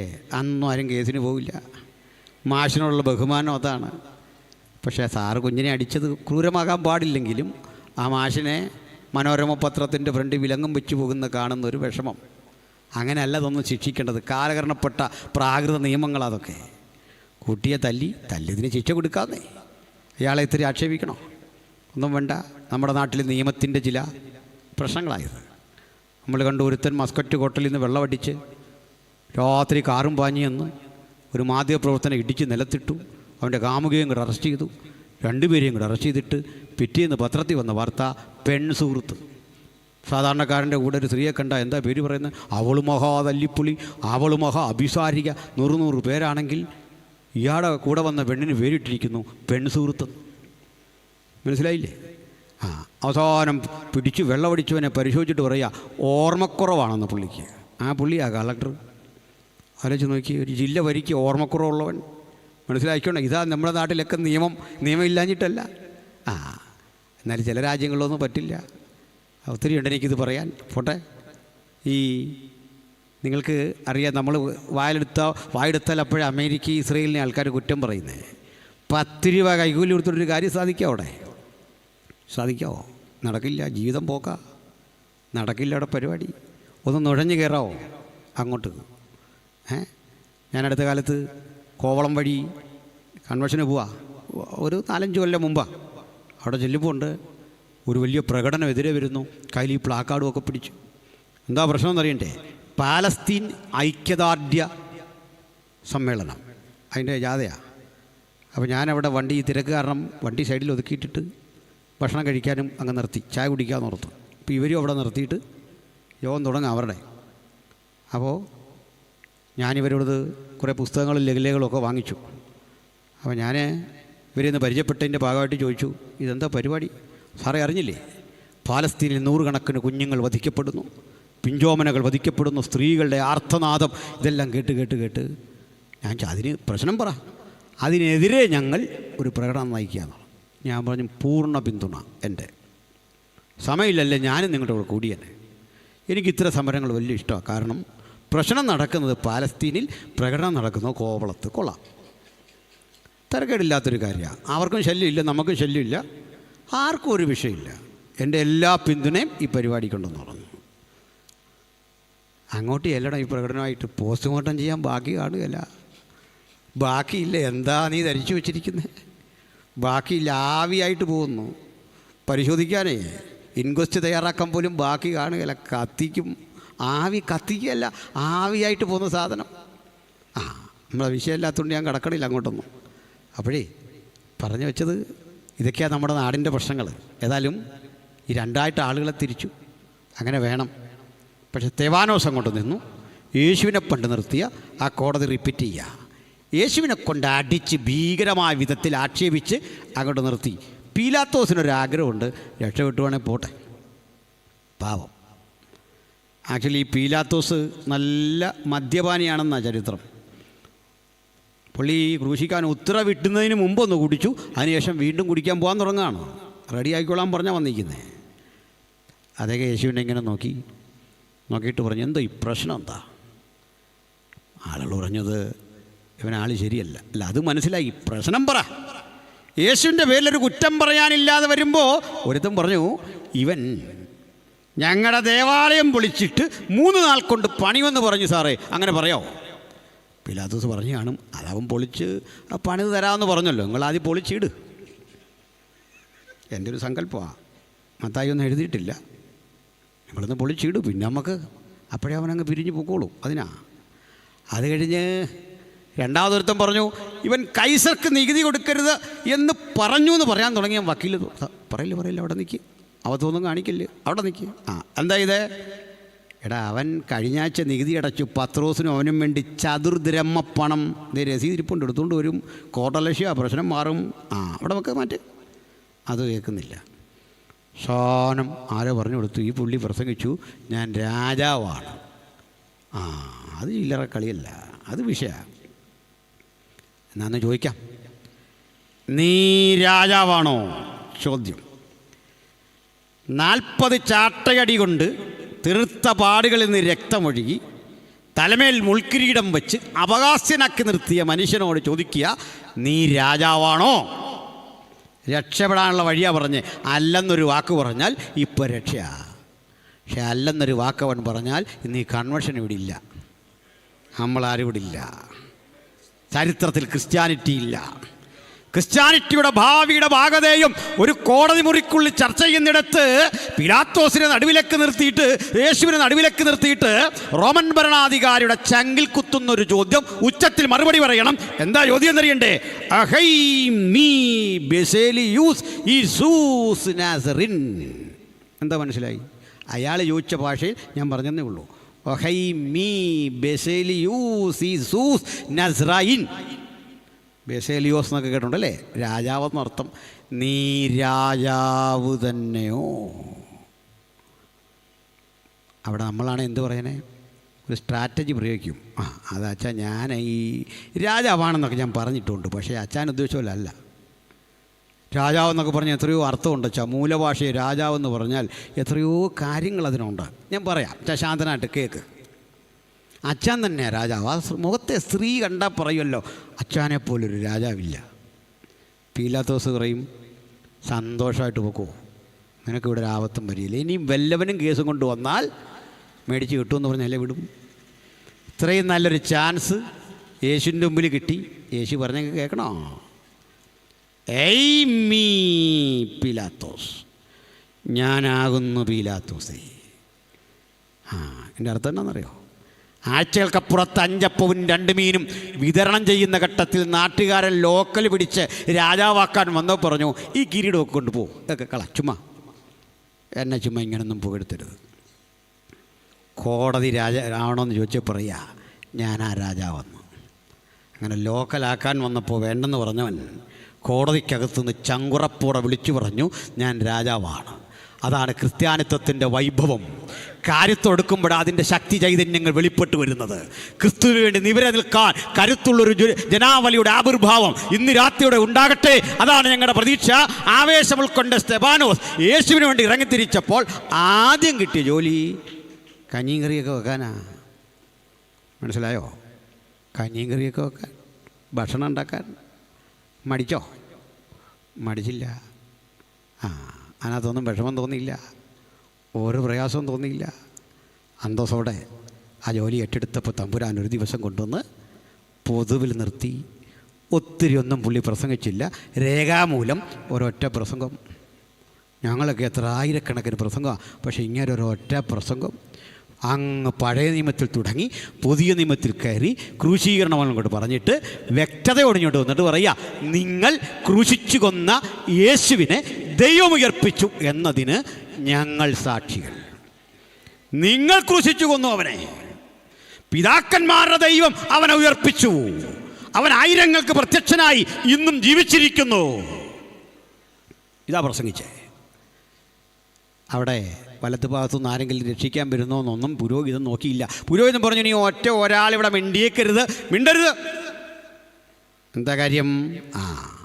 സാക്ഷിമൊഴിയൊന്നും ഇനി എടുക്കുന്നില്ല, എറിഞ്ഞേക്കാൻ. അപ്പോൾ വലത്തുഭാഗത്തിരുന്നു കൊണ്ട് പ്രതിക്ക് വേണ്ടി സംസാരിക്കാൻ ഉണർന്ന നാവുകളെ കൂടി നിഷ്പ്രഭമാക്കി കളഞ്ഞു. ഈ നീതി കിട്ടാതെ പോയ 2 കോടതിയെ ഇസ്രയേലിലുള്ളൂ. ഒന്ന് യേശുവിന് വേണ്ടിയുള്ള കോടതി. വചനം പറയുക, വല്ലവനും സഹതാപം തോന്നുമോ എന്ന് ഞാൻ നോക്കിക്കൊണ്ടിരുന്നു, ആരെയും കണ്ടില്ല താനും. 2ാമത്തെ കോടതി സ്തെഫാനോസിൻ്റെ കോടതിയാണ്. സ്തെഫാനോസിനെ കല്ലെറിഞ്ഞ് ഉന്മൂലനം ചെയ്ത് താഴെ വീണ് കിടക്കുമ്പോൾ, ഏറുകൊണ്ട് മുട്ടുകുത്തി താഴേക്ക് വീഴുമ്പോൾ സ്തെഫാനോസ് പറയുന്ന മനോഹരമായൊരു കാര്യമുണ്ട്. ഇതാ സ്വർഗം തുറന്നിരിക്കുന്നതും മനുഷ്യപുത്രൻ പിതാവിൻ്റെ മഹിമയുടെ വലത്തുഭാഗത്തിരിക്കുന്നതും ഞാൻ കാണുന്നു. എവിടെയാണ് ദൈവപുത്രൻ ഇരിക്കുന്നത്? പിതാവിൻ്റെ മഹിമയുടെ വലത്തുഭാഗത്ത്. ഈ വചനം വായിച്ചിട്ടുള്ളവരുണ്ടേ, ഓർത്ത് നോക്കണം. ഈ ലോകത്തിൻ്റെ വലത്ത് ഭാഗത്ത് നിനക്ക് വേണ്ടി വാദിക്കാൻ ഒരാളെ കിട്ടാതെ പോയപ്പോൾ, വ്യവഹാരങ്ങളിലൊക്കെ തോറ്റുപോയപ്പോൾ, ലോക കോടതികളിലൊക്കെ പരാജയപ്പെട്ടപ്പോൾ, അനുകൂലമായ ഒരു ശബ്ദം പോലും കേൾക്കാതെ വന്നപ്പോൾ, ഇതാ പിതാവിൻ്റെ മഹിമയുടെ വലത്തുഭാഗത്ത് പുത്രനിരുന്ന് എനിക്ക് വേണ്ടി സംസാരിക്കുന്നു. ആ പുത്രനാ ഇന്ന് രാത്രി നമ്മുടെ മധ്യസ്ഥൻ. ദൈവം ഒരുവനല്ലോ, ദൈവത്തിന് മനുഷ്യർക്ക് മധ്യസ്ഥൻ ഒരുവൻ, അനേകർക്ക് വേണ്ടി മറിവിലയായി തന്നെത്താൻ ഏൽപ്പിച്ചു കൊടുത്ത മനുഷ്യനായ ക്രിസ്തുയേശു തന്നെ. ഹല്ലേലൂയ. അപ്പോഴേ ഈ കൊല പൗലോസിന് വലിയ ഇഷ്ടമായിരുന്നു. കൊന്നു പോകുന്ന വഴിക്ക് പൗലോസ് അടിയേറ്റ് താഴെ വീണു. അടിയേറ്റ് വീണവൻ്റെ ദയനീയമായ അവസ്ഥ, അതിൻ്റെ ഇടയ്ക്കൊരു ശബ്ദം കൂടെ കേട്ടു. ശൗലേ ശൗലേ, നീ എന്നെ ഉപദ്രവിക്കുന്നതെന്ത്? ഈ ശബ്ദം കേട്ടപ്പോൾ പൗലോസ് തിരിച്ചു ചോദിക്കുന്ന ഒരു ചോദ്യമുണ്ട്. ചീസ് എയ് കുറിയേ, നീ ആരാകുന്നു കർത്താവേ? ഈ ചോദ്യത്തിൻ്റെ ആന്തരിക അർത്ഥം ഒന്ന് പഠിക്കണം. പൗലോസിന് 2 പേരുണ്ട്. ഒന്ന് ശൗലെന്നാണ്, മറ്റൊന്ന് പൗലോസ് എന്നാണ്. ഒരാൾക്ക് 2 പേര് അന്നുണ്ട്. ഇന്നും അങ്ങനെയൊക്കെ നമുക്ക് പേരുണ്ടല്ലോ, 2ഉം 3ഉം പേരുകളൊക്കെ ഉണ്ട്. അപ്പോൾ ഈ 2 പേര് എന്തിനാണ് വരുന്നതെന്ന് ചോദിച്ചാൽ, റോമക്കാർക്ക് യഹൂദന്മാരുടെ പേര് നാവിൽ വഴങ്ങില്ല. നമ്മൾ ഈ ഭായിമാരുടെ പേര് ചോദിക്കുന്നതല്ല, നമുക്ക് വഴങ്ങില്ല. അപ്പോൾ എളുപ്പമുള്ളൊരു പേര് ഇവരവർക്ക് അങ്ങിടും, ആ നാട്ടിൽ താമസിക്കാൻ. ആ പേരില്ല പിന്നെ വിളിക്കുന്നത്. അങ്ങനെ ഒരുത്തൻ, അലക്സാണ്ടർ എന്ന പേരുള്ളൊരുത്തൻ മരുന്ന് മേടിക്കാൻ ആശുപത്രിയിൽ ചെന്നു. പേര് പറഞ്ഞപ്പോൾ അവിടെ ഇരിക്കുന്ന ആൾ പറയുക, നിൻ്റെ പേര് ഞാൻ സാവു എന്ന് എഴുതും, വേണേൽ പോയി മരുന്ന് മേടിച്ചുകൊണ്ട് പോകാൻ. കാരണം എഴുതാനുള്ള സമയമില്ലെന്നാ, തിരക്കിനിടയ്ക്ക് ഇങ്ങനെ എഴുതി വരാൻ അയാൾക്ക് നേരമില്ല. പോയി മരുന്ന് മേടിച്ചു, സാവു എന്ന് എഴുതുമെന്ന്. അവൻ 2 അക്ഷരമേ ഉള്ളൂ എന്ന് പറഞ്ഞാൽ പേര് മാറ്റുന്നൊരു പണിയുണ്ട്. ഒരാൾക്ക് 2 പേര്. പലപ്പോഴും റോമക്കാരിടുന്ന ഈ പേര് ഇവരൊരു ദേവൻ്റെ പേരായിരിക്കും റോമിലെ. അത് യഹൂദന് കേൾക്കാനുള്ള വിഷമം കൊണ്ട് ജനിക്കുമ്പോഴേ ഒരു കുട്ടിക്ക് 2 പേര് ഇവരങ്ങിടും. ഒന്ന് റോമൻ പേരും ഒന്ന് എബ്രായ പേരും. 2 ഒരേ അർത്ഥം വരുന്ന പേരായിരിക്കും. അങ്ങനെയാണ്. എന്ന് വെച്ചാൽ പൗലൂസ് എന്ന് പറഞ്ഞാൽ അത് ലാറ്റിൻ പേരാ, അല്ലെ ഗ്രീക്ക് പേരാ, റോമക്കാരൻ്റെ പേരാ, റോമക്കാരിടേണ്ട പേരാണ്. ശൗൽ എന്ന് പറഞ്ഞാൽ അത് എബ്രായ പേരാണ്. ഈ ശൗൽ എന്ന പേര് കുറേ നാളായിട്ട് ആളുകളങ്ങനെ വിളിക്കാറില്ലാത്തതിൻ്റെ കാരണം ഇത് യഹൂദന്മാർ തങ്ങളിൽ ഇദ്ദേഹത്തെ വിളിക്കുന്ന പേരാ ശൗൽ. ഇപ്പം എന്താ വിളിക്കാത്തതെന്നറിയോ? അയാൾ നേടിയെടുത്ത ബിരുദവും പഠനവും അദ്ദേഹത്തിൻ്റെ സമൂഹത്തിലെ സ്ഥാനവും നിമിത്തം അദ്ദേഹത്തോടുള്ള ആദരവ് കൊണ്ട് യഹൂദന്മാർ വിളിക്കുന്ന പൗലൂസിനെ റബി എന്നാണ്. റബി അങ്ങനെയാണ്. റോമക്കാർ വിളിക്കുന്നത് പൗലോസെ എന്നാണ്. അപ്പോൾ ഒഫീഷ്യലി എങ്ങനെ വിളിക്കണം? പൗലോസെ. കൂട്ടുകാരെങ്ങനെ വിളിക്കണം? റബി. മനസ്സിലായോ?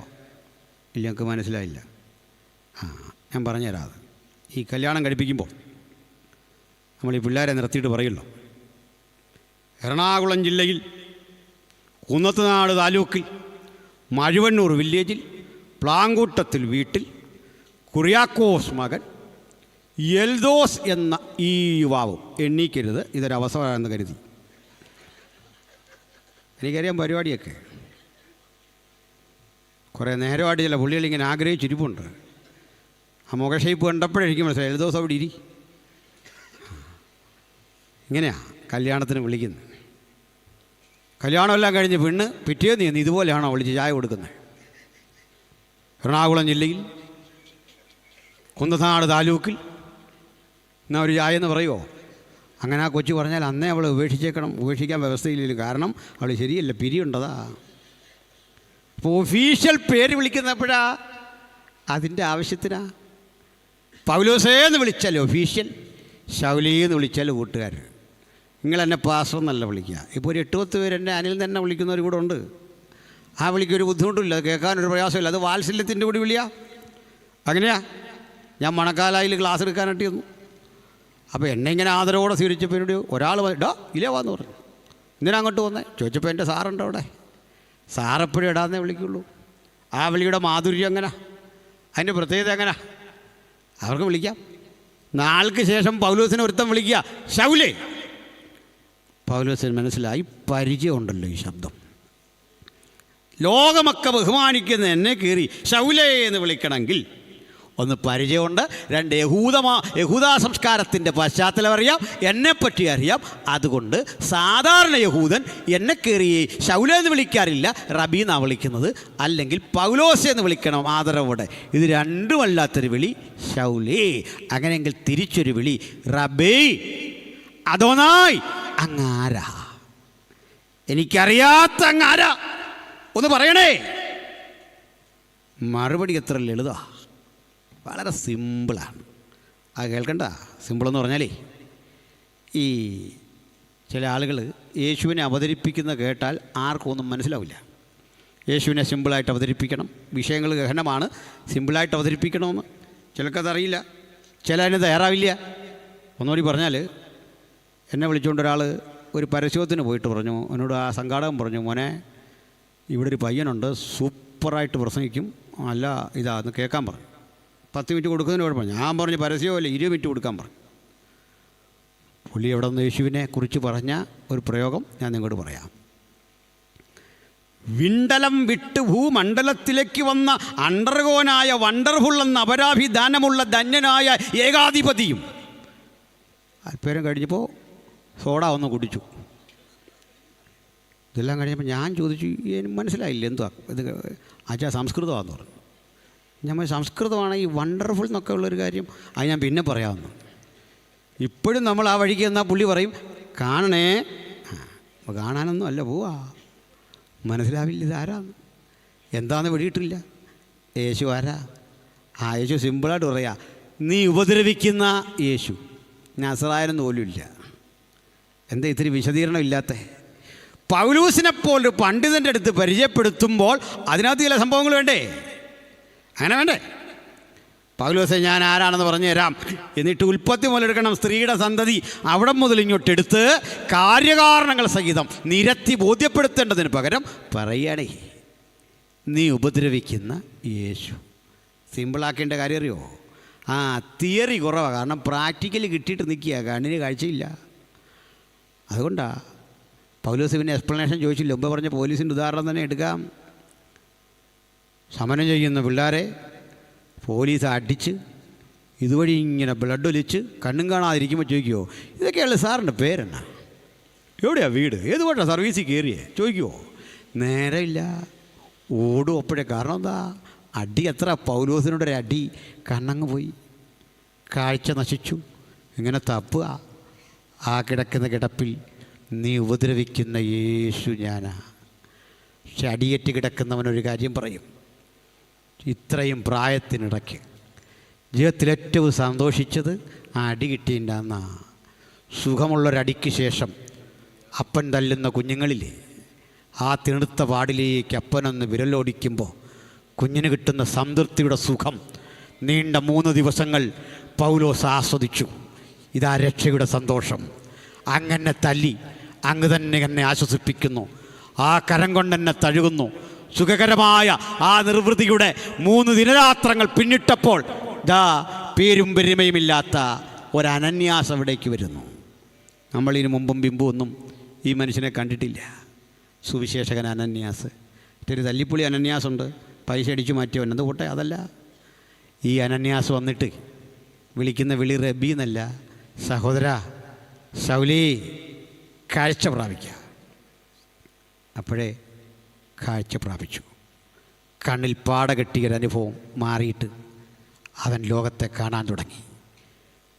ഇതിനു മുമ്പ് അവനോട് ചോദിക്കുക, ഈ 3 ദിനങ്ങൾ നിൻ്റെ ഉള്ളിൽ ഇരുട്ടായിരുന്നോ? അല്ലല്ല, പുറം കണ്ണുകൾ അടഞ്ഞിരിക്കുമ്പോഴും അകക്കണ്ണുകളുടെ ജ്വലനം കൊണ്ട് ഞാനവൻ്റെ സാന്നിധ്യം അറിഞ്ഞു.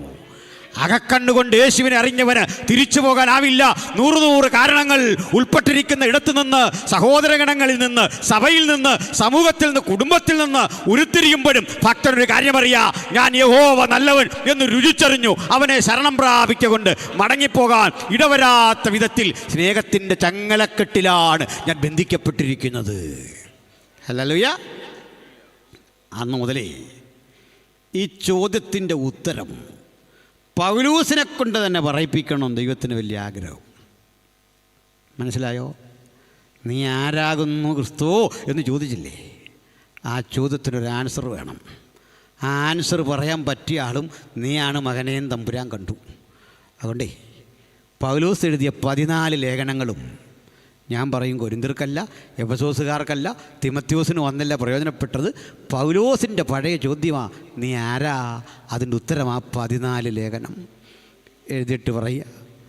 അവനെക്കുറിച്ച് പറഞ്ഞിട്ട് മതിവരാത്തൊരവ്യക്തതയിൽ ഈ ദൈവാസന്മാരൊക്കെ പിൻവാങ്ങുക. ഒരു കാര്യം ഇന്ന് രാത്രി പറയട്ടെ. 100 കണക്കിന് വേദികളിൽ പാടിയ അഭിഷിക്തരായ കർത്താവിൻ്റെ ദാസന്മാർ, വിരലുകൾ കൊണ്ട് നാദവിസ്മയം തീർക്കുന്ന ഞങ്ങളുടെ സഹോദരന്മാർ, പ്രസംഗിക്കുന്ന 100 ദൈവദാസന്മാർ എല്ലാവരും ഒരേ സ്വരത്തിൽ പറയും, 1000കണക്കിന് പാട്ടുപാടി ഇതുവരെ മതി വന്നില്ല.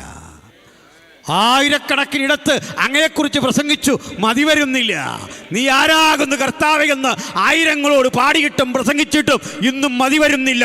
ഇനിയും കാത്തിരിക്കുന്നു അങ്ങയെക്കുറിച്ച് പ്രസംഗിക്കാൻ, അങ്ങയെക്കുറിച്ച് പാടാൻ, ആവോളം അങ്ങയെ ഉയർത്തുവാൻ ആഗ്രഹത്തോടെ ആരുണ്ട് ഇന്ന് രാത്രി ഇവിടെ? എനിക്ക് യേശുവിനെ ഉയർത്തണം. ജീവിതത്തിൻ്റെ ഏത് കർമ്മമണ്ഡലങ്ങളിലും എനിക്ക് യേശുവിനെ ഉയർത്തണം.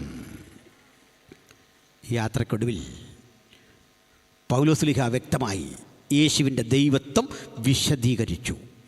അതിനു മുമ്പേ യേശുവിൻ്റെ ദൈവത്വം സുവിശേഷകന്മാർ സ്ഥാപിച്ചു. ധന്യനായ തോമസ് പറഞ്ഞു, എൻ്റെ കർത്താവും എൻ്റെ ദൈവവുമേ. യേശുവിനെ ആലിംഗനബദ്ധനായി നിന്നുകൊണ്ട് പറയുക, എൻ്റെ കർത്താവും എൻ്റെ ദൈവവുമേ. സ്തോത്രം. യോഹന്നാൻ തന്നെ വിശദീകരിച്ചു, ആദിയിൽ വചനമുണ്ടായിരുന്നു, വചനം ദൈവമായിരുന്നു, ആ വചനം ദൈവത്തോടു കൂടെയായിരുന്നു, അവിടുന്നാണ് ജഡമെടുത്തു വന്ന കർത്താവായ യേശു ക്രിസ്തു. അതിൻ്റെ വിശദീകരണമാണ് പൗലോസ് ശ്ലീഹ നൽകുന്നത്. ഈ പൗലോസ് പലയിടങ്ങളിലെ പ്രസംഗങ്ങൾക്കൊടുവിൽ പലയിടങ്ങളിൽ സഭകൾ സ്ഥാപിച്ച് അവസാനം നിരവധി ജയിലറകൾക്കുള്ളിൽ കടന്ന് ഒടുക്കം ജീവിതത്തിൻ്റെ സായന്തനത്തിൽ ഒരു ജയിലറയിലായി. റോമക്കാരുടെ നിർദ്ദേശപ്രകാരം പൗലോസിന് ക്യാപിറ്റൽ പണിഷ്മെൻറ്റ്, കർശന ശിക്ഷ. എന്താ ശിക്ഷയെന്നറിയണ്ടേ? പൗലോസാകുന്ന താങ്കൾ നിയമവിരുദ്ധമായി റോമിൽ നിലനിൽക്കുന്ന നിയമങ്ങളെ ലംഘിച്ചുകൊണ്ട് കർത്താവായ യേശു എന്ന ഏകരക്ഷകനെക്കുറിച്ച് പ്രസംഗിച്ച കുറ്റം ചുമത്തി. പലയാവർത്തി തെറ്റിതിരുത്താൻ ഭരണകൂടം നൽകിയ നിർദ്ദേശമൊക്കെ ലംഘിച്ച് യേശു ക്രിസ്തുവിലൂടെ മാത്രം രക്ഷ എന്ന് ഉലകത്തോട് പ്രസംഗിച്ച് നീ നടത്തിയ പ്രചരണ പരിപാടികൾ നിമിത്തം നിന്നെ ന്യായവിധിക്കായി കൊണ്ടിട്ട ഈ ജയിലറയ്ക്കുള്ളിൽ വെച്ചും തെറ്റിതിരുത്താൻ കിട്ടിയ അവസരമൊന്നും ഉപയോഗിക്കാതെ ജയിലിനുള്ളിൽ കിടന്നും നീ യേശുവിനോട് പാടുന്നു, യേശുവിന് വേണ്ടി നിൽക്കുന്നു, പ്രാർത്ഥിക്കുന്നു. ഇനി നിനക്ക് രക്ഷയില്ല. അതുകൊണ്ട് റോമൻ ശിക്ഷാനിയമം തരുന്ന ആ കഠിനമേറിയ ശിക്ഷ ഈർച്ചവാളിനാൽ നിന്നെ കൊല്ലുവാൻ ഉത്തരവായിരിക്കുന്നു. ഈ രംഗം ചിന്തിക്കേണ്ടതാ. കാരണം ഈ റോമിലെ ജയിലുകൾക്ക് ഒരു പ്രത്യേകതയുണ്ട്. അത് വലിയ കുഴിയാണ്. അതൊക്കെ വെച്ച് നമ്മുടെയൊക്കെ ജയിലെന്ന് പറഞ്ഞാൽ ഒരു സംഭവമല്ലേ. അത് ഈ ജയിലിൽ നിന്ന് ഇറങ്ങുന്ന ആളുകളെ കണ്ടില്ലേ, ഇങ്ങനെ കൈയും വെച്ചാൽ ഇറങ്ങുന്നത്, ജയിച്ചെന്ന് കണ്ടിട്ടില്ലേ? നമ്മുടെ നാട്ടിൽ ചില വാർത്തകൾ പത്രത്തിൽ വരുമ്പോൾ ആളുകളിങ്ങനെ ഒരു കുഴപ്പമില്ല, അവനത് കിട്ടണമെന്ന് പറയും. എന്താ കഠിന തടവെന്നൊക്കെ. ഈ കഠിന തടവെന്നൊക്കെ വായിച്ചാൽ നിങ്ങളത് വിശ്വസിക്കരുത്. കാരണം ഇത്രേ ഉള്ളൂ സംഭവം. ഈ കുറ്റവാളി എന്ന് പറഞ്ഞ മനുഷ്യനെ അവിടെ ഇരിക്കുന്ന പോലീസുകാരെല്ലാം കൂടെ പിണ്ടതയിലും തൂത്ത് ഇങ്ങനെ തടവുന്നു എന്നേ അർത്ഥമുള്ളൂ. ഒരു മസാജിങ് അല്ല, വേറെ സംഭവമൊന്നും ഇല്ലെന്ന് അവിടെ. മനസ്സിലായില്ലേ? വിളിക്കുകയാണെന്ന് വിളിച്ചു പറയും, അവനെ തൊടല്. അവിടെ പറയും, സാറേ തൊടുമല്ലോ, ഞങ്ങളിങ്ങനെ നല്ല മസാജൊക്കെ കൊടുത്തുകൊണ്ടിരിക്കുക. ആൾ ഇറങ്ങുമ്പോഴേക്കൊന്നും മിനുങ്ങണമല്ലോ അടുത്ത പണിക്ക്. ഇത് നമ്മുടെയൊക്കെ നാട്ടിൽ തടവെങ്കിൽ അത് കഠിന തടവാ. 20 താഴ്ചയുള്ള കുഴി. ഞാനിതൊക്കെ ചിലത് നേരിട്ട് കണ്ടിട്ടുണ്ട്. ഇവിടെയൊക്കെ പോയി എന്ന് പറയാനില്ല, ഞാൻ യാത്രാവിവരണം എങ്ങും പറയാറില്ല. 20 അടി താഴ്ചയുള്ള കുഴി, ചതുര വടിവാണ്. ആ കുഴി താഴേക്ക് കടും തൂക്കായി വെട്ടി അതിനകത്താ കുറ്റവാളി ഇടുന്നത്. വീതി നീളമൊക്കെ കുറവാണ്. കഷ്ടിച്ചൊരു 4 അടി വീതി, 4 അടി നീളം ഒരു മനുഷ്യന് നീണ്ടു നീർന്ന് കിടക്കാനോ ഇരിക്കാനോ പറ്റില്ല. ചങ്ങലയിടുന്ന രീതി കേൾക്കണ്ടേ? വലത്തേ കയ്യിൽ നിന്ന് ഇടത്തേ കാലിലേക്ക് ചങ്ങല, ഇടത്തേ കയ്യിൽ നിന്ന് വലത്തേ കാലിലേക്ക് ചങ്ങല. ആ ചങ്ങല നീളം കുറവാണ് 2 ചങ്ങലയ്ക്കും. കാരണം ശിക്ഷ വിട്ടിറങ്ങിയാലും ഈ കുറ്റവാളി ഇനിമേൽ സമൂഹത്തിൻ്റെ മുമ്പിൽ കുനിഞ്ഞേ നിൽക്കാവൂ, നിവരെ നിൽക്കാൻ പാടില്ല. ഇവൻ കുറ്റവാളിയാണെന്ന് തിരിച്ചറിയണം. ഇത്തരം പ്രാകൃത ശിക്ഷ. ദിവസം 1 നേരം ഭക്ഷണം, ദിനകൃത്യം ചെയ്യാനൊരു കുഴി, അതിനകത്ത് ഓവുചാലുകൾ സജ്ജീകരിച്ചിട്ടുണ്ട്. അതിലൂടെ ഒഴുകുന്ന വെള്ളം വന്ന് ഈ മാലിന്യമൊക്കെ ഡ്രെയിനേജ് വഴി കളയും. പക്ഷേ ഈ ഒഴുകി വരുന്ന ആ ഓടയിലെ വെള്ളം വേണം കുടിക്കാൻ. ഇങ്ങനെയാണ് കിടക്കുന്ന പൗലോസുമൊക്കെ. ആ കിടക്കുന്ന കിടപ്പിൽ തങ്ങളെ കാണാൻ വരുന്ന ആളുകൾ തൊട്ട് മുകളിൽ നിൽക്കണം. ഇത് ഗുഹകൾക്കകത്താണ് ഈ കുഴിയെടുക്കുന്നത്. ഗുഹയുടെ കവാടത്തിൽ ഇങ്ങനെ അഴിയിട്ടിട്ടുണ്ട്. അത് അല്പം ഉള്ളിലേക്ക് കയറി അഴി. അപ്പോൾ നമ്മളിങ്ങനെ ചെന്നിട്ട് എത്തിക്കൊത്തി നോക്കിയാൽ ആൾ ഈ ജയിലിൽ കിടക്കുന്ന കാണാം. ആ ഇരുട്ടിനകത്ത് 2 കണ്ണ് മാത്രമേ കാണൂ. പക്ഷേ ഇവരിതിനോടങ്ങ് പൊരുത്തപ്പെടും. അവിടെ കിടന്നൊക്കെ വായിക്കും പതുക്കെ പതുക്കെ. ഈ കിട്ടുന്ന വെളിച്ചമേ ഉള്ളൂ. അവിടെയാ കാണാൻ ചെല്ലുന്നത്. അവിടെ ചെന്ന് കണ്ടിട്ട് പോരണം. എന്നെ ഇവിടെ വിഷമിപ്പിച്ചൊരു കാര്യമുണ്ട് പ്രിയപ്പെട്ടവരെ. ഇവിടെ റോമർക്കെഴുതി ലേഖനമൊക്കെ ഉണ്ടല്ലോ നമ്മൾ വായിക്കുന്നത്. ഈ ലേഖനമൊക്കെ ഒരു ചങ്ങാതിയുണ്ട്, തെർത്തോസ്. സ്വർഗത്തിൽ ചെല്ലുമ്പോൾ ഈ മനുഷ്യനൊന്ന് കാണണമെന്ന് ആഗ്രഹമുണ്ട്. എന്താ കാര്യം? പറയാം. ഈ തെർത്തോസ് വന്നാണ് ജയിലിൽ കിടക്കുന്ന പൗലോസിൻ്റെ വാക്ക് കേട്ട് ഡിക്റ്റേഷൻ കേട്ടിട്ട് ഈ ലേഖനം എഴുതുന്നതെന്ന്. മുമ്പേ പറഞ്ഞ പേപ്പറിലൊക്കെ കെട്ടുകണക്കിന് ഈ പേപ്പറും കൊണ്ട് ഒരു ജയിലിൽ ചെല്ലാനുള്ള ബുദ്ധിമുട്ടറിയോ? അവിടെ നിൽക്കുന്ന എത്ര ആളുകളുടെ കാല് പിടിക്കണം. എൻ്റെ ഗുരു അകത്ത് കിടക്കുന്നു ഒന്ന് കാണണം. ഈ ജോലിയെല്ലാം കഴിഞ്ഞു പോകുമ്പോൾ തെർത്തോസിനോട് പറയുക, നീ എഴുതിയ ലേഖനം റോമിലെ ബിഷപ്പിൻ്റെ അടുത്തുകൊണ്ട് കൊടുക്കണം. അദ്ദേഹം രഹസ്യ സങ്കേതത്തിൽ ആരാധന നടത്തുന്നത്. ഇതേ അടുത്ത സ്ഥലത്ത് കൊണ്ടു കൊടുക്കണം. ഇതെല്ലാം കൊണ്ടു കൊടുക്കുന്നവനെ ഒരു വണ്ടിക്കൂലി കൊടുക്കാനുള്ള ത്രാണി ഈ ജയിലിൽ കിടക്കുന്ന പൗലോസിനില്ല. നോക്കണേ, ഇതാ സേവനം. ഈ സേവനത്തിൻ്റെ പേരാ സുവിശേഷ വേല. ഹല്ലേലൂയ. യേശുവിനെ പ്രസംഗിച്ച് 1 രൂപ കിട്ടിയാൽ നല്ലതാ സുഹൃത്തേ. അത് ഉപജീവനത്തിൻ്റെ വഴിയാക്കല്ലേ, അത് ധനസമ്പാദനത്തിൻ്റെ വഴിയാക്കരുതേ. ഈ രാത്രി നമുക്ക് ഭൗതിക മോഹങ്ങളോട് ഒരിക്കൽ കൂടി വിട പറയാം. തിരുനാമത്തിൻ്റെ മഹത്വത്തിനായി എന്ത് ലഭിച്ചാലും മതിയെന്ന് വെക്കുന്ന ഒരു മനോഭാവം ദൈവദാസിദാസന്മാരിൽ എല്ലാവരിലും ഉണ്ടാകട്ടെ. അതൊന്നും കൈപ്പറ്റാൻ ഇടവരാത്ത ഒരു മനുഷ്യൻ ഇതാ ഈ ബുക്കുകെട്ടും താങ്ങി ഇവിടെ വന്നിരിക്കുമ്പോൾ പ്രതിഫലമില്ല ഈ ജോലിക്കെന്ന് നിങ്ങൾ തെറ്റിദ്ധരിക്കുന്നുണ്ടോ? മഹാപ്രതിഫലമുള്ള ഒരു ദിവസം നമുക്കായി അവൻ കരുതി വെച്ചിട്ടുണ്ട്. അതുകൊണ്ട് ആ പ്രതിഫലത്തിന് വേണ്ടി സുവിശേഷ വില ചെയ്യാൻ, യേശുവിന് വേണ്ടി നിൽക്കാൻ ഇവിടെ ഇരിക്കുന്ന ദൈവമക്കൾക്കൊക്കെ കഴിയട്ടെ. സ്ഥലം മാറ്റം വരുമ്പോൾ എന്നെ അങ്ങോട്ട് തട്ടി, എന്നെ ഇങ്ങോട്ട് തട്ടി, 2 പേരേ ഉള്ളൂ, 4 പേരേ ഉള്ളൂ എന്നൊക്കെ പറയുന്ന ആൾ ഓർത്തോണം, നിനക്ക് വിളിച്ച വിളിയെക്കുറിച്ച് ഒരു ബോധമില്ല. 2 പേരുള്ളിടത്തും ആളില്ലാത്തിടത്തും പ്രവർത്തിക്കുന്നവനാണ് എൻ്റെ യേശു. ഏത് പരിസ്ഥിതിയിലും പ്രവർത്തിക്കുന്നവനാണ് എൻ്റെ യേശു. വിശ്വസിച്ച് ഇവിടം വിട്ടു പോകാവൂ ദൈവമക്കൾ. തെർത്തോസ് ഈ പ്രവൃത്തി ചെയ്തിട്ട് പോകാൻ നേരം ഒരു ചായക്കാശ് കൊടുക്കാൻ നിർവാഹമില്ലാതിരുന്നു. ആ പുസ്തകത്തിൻ്റെ പേരാ റോമർക്കെഴുതിയ ലേഖനം. ആ ലേഖനം വായിച്ചപ്പോഴാ മാർട്ടിൻ ലൂതർ അതുവരെ ക്രൈസ്തവ സഭയിൽ നടമാടിയിരുന്ന തിന്മകൾക്കെതിരെ സമരകാഹളം മുടക്കിക്കൊണ്ട് വിക്ടൻബർഗ് ദേവാലയത്തിൻ്റെ ഭിത്തിയിൽ 95 ചോദ്യങ്ങൾ എഴുതി ചോദിച്ചുകൊണ്ട് സഭയുടെ തെറ്റായ നടപടിക്രമങ്ങൾക്കെതിരെ ശബ്ദമുയർത്തിയത് കൊണ്ടാണ് നമ്മൾ ഈ വന്നിരിക്കുന്നത്. അപ്പോൾ തിരുവെഴുത്ത് പലതും പ്രാപിച്ചത് ഇരുട്ടുകിണറ്റിലെ പീഡകൾക്കകത്ത് നിന്ന് തീയിൽ കുരുത്തപ്പോൾ വെയിലത്ത് വാടാത്ത ഈ മഹാഗ്രന്ഥം കൈലേന്തിക്കൊണ്ട് പറയാം, പ്രാണൻ കൊടുത്തും ഈ പുസ്തകത്തിന്റെ ഉപദേശത്തെ ഞങ്ങൾ സംരക്ഷിക്കും. വിശുദ്ധന്മാർക്ക് ഒരിക്കലായി ഭരമേൽപ്പിച്ച അതിവിശുദ്ധ വചനത്തിന് വേണ്ടി, അതിവിശുദ്ധ ശുശ്രൂഷയ്ക്ക് വേണ്ടി നിവരെ നിൽക്കാൻ കഴിയുന്ന ഒരു ജനാവലിയുടെ ആവിർഭാവം ഇന്ന് രാത്രി ഉണ്ടാകട്ടെ. അങ്ങനെ പല ജയിലിൽ മാറിപ്പോയി. അവസാനം ഈ റോമിൽ ഒരു നിയമമുണ്ട്. ഇന്ന് ഉത്തരവിട്ടാൽ നാളെ മുതൽ എപ്പോൾ വേണമെങ്കിലും മരണം നടക്കാം. ചിലപ്പോൾ മാസങ്ങൾ ഇത് നീണ്ടുപോകും, ചിലപ്പോൾ വർഷങ്ങളെടുക്കും. നമ്മളെ കൊല്ലുമെന്നൊക്കെ ഉത്തരവെഴുതി ഇങ്ങനെ ഇട്ടാലേ അത് വായിക്കുന്ന നമ്മുടെ അവസ്ഥയൊന്ന് ആലോചിച്ച് നോക്കി, മാനസിക നില തകരും. തൊട്ടുമുകളിൽ പ്രദർശിപ്പിച്ചു വച്ചിരിക്കുക നമ്മളെ കൊല്ലുന്ന കൊലായുടെ ഉത്തരവ്.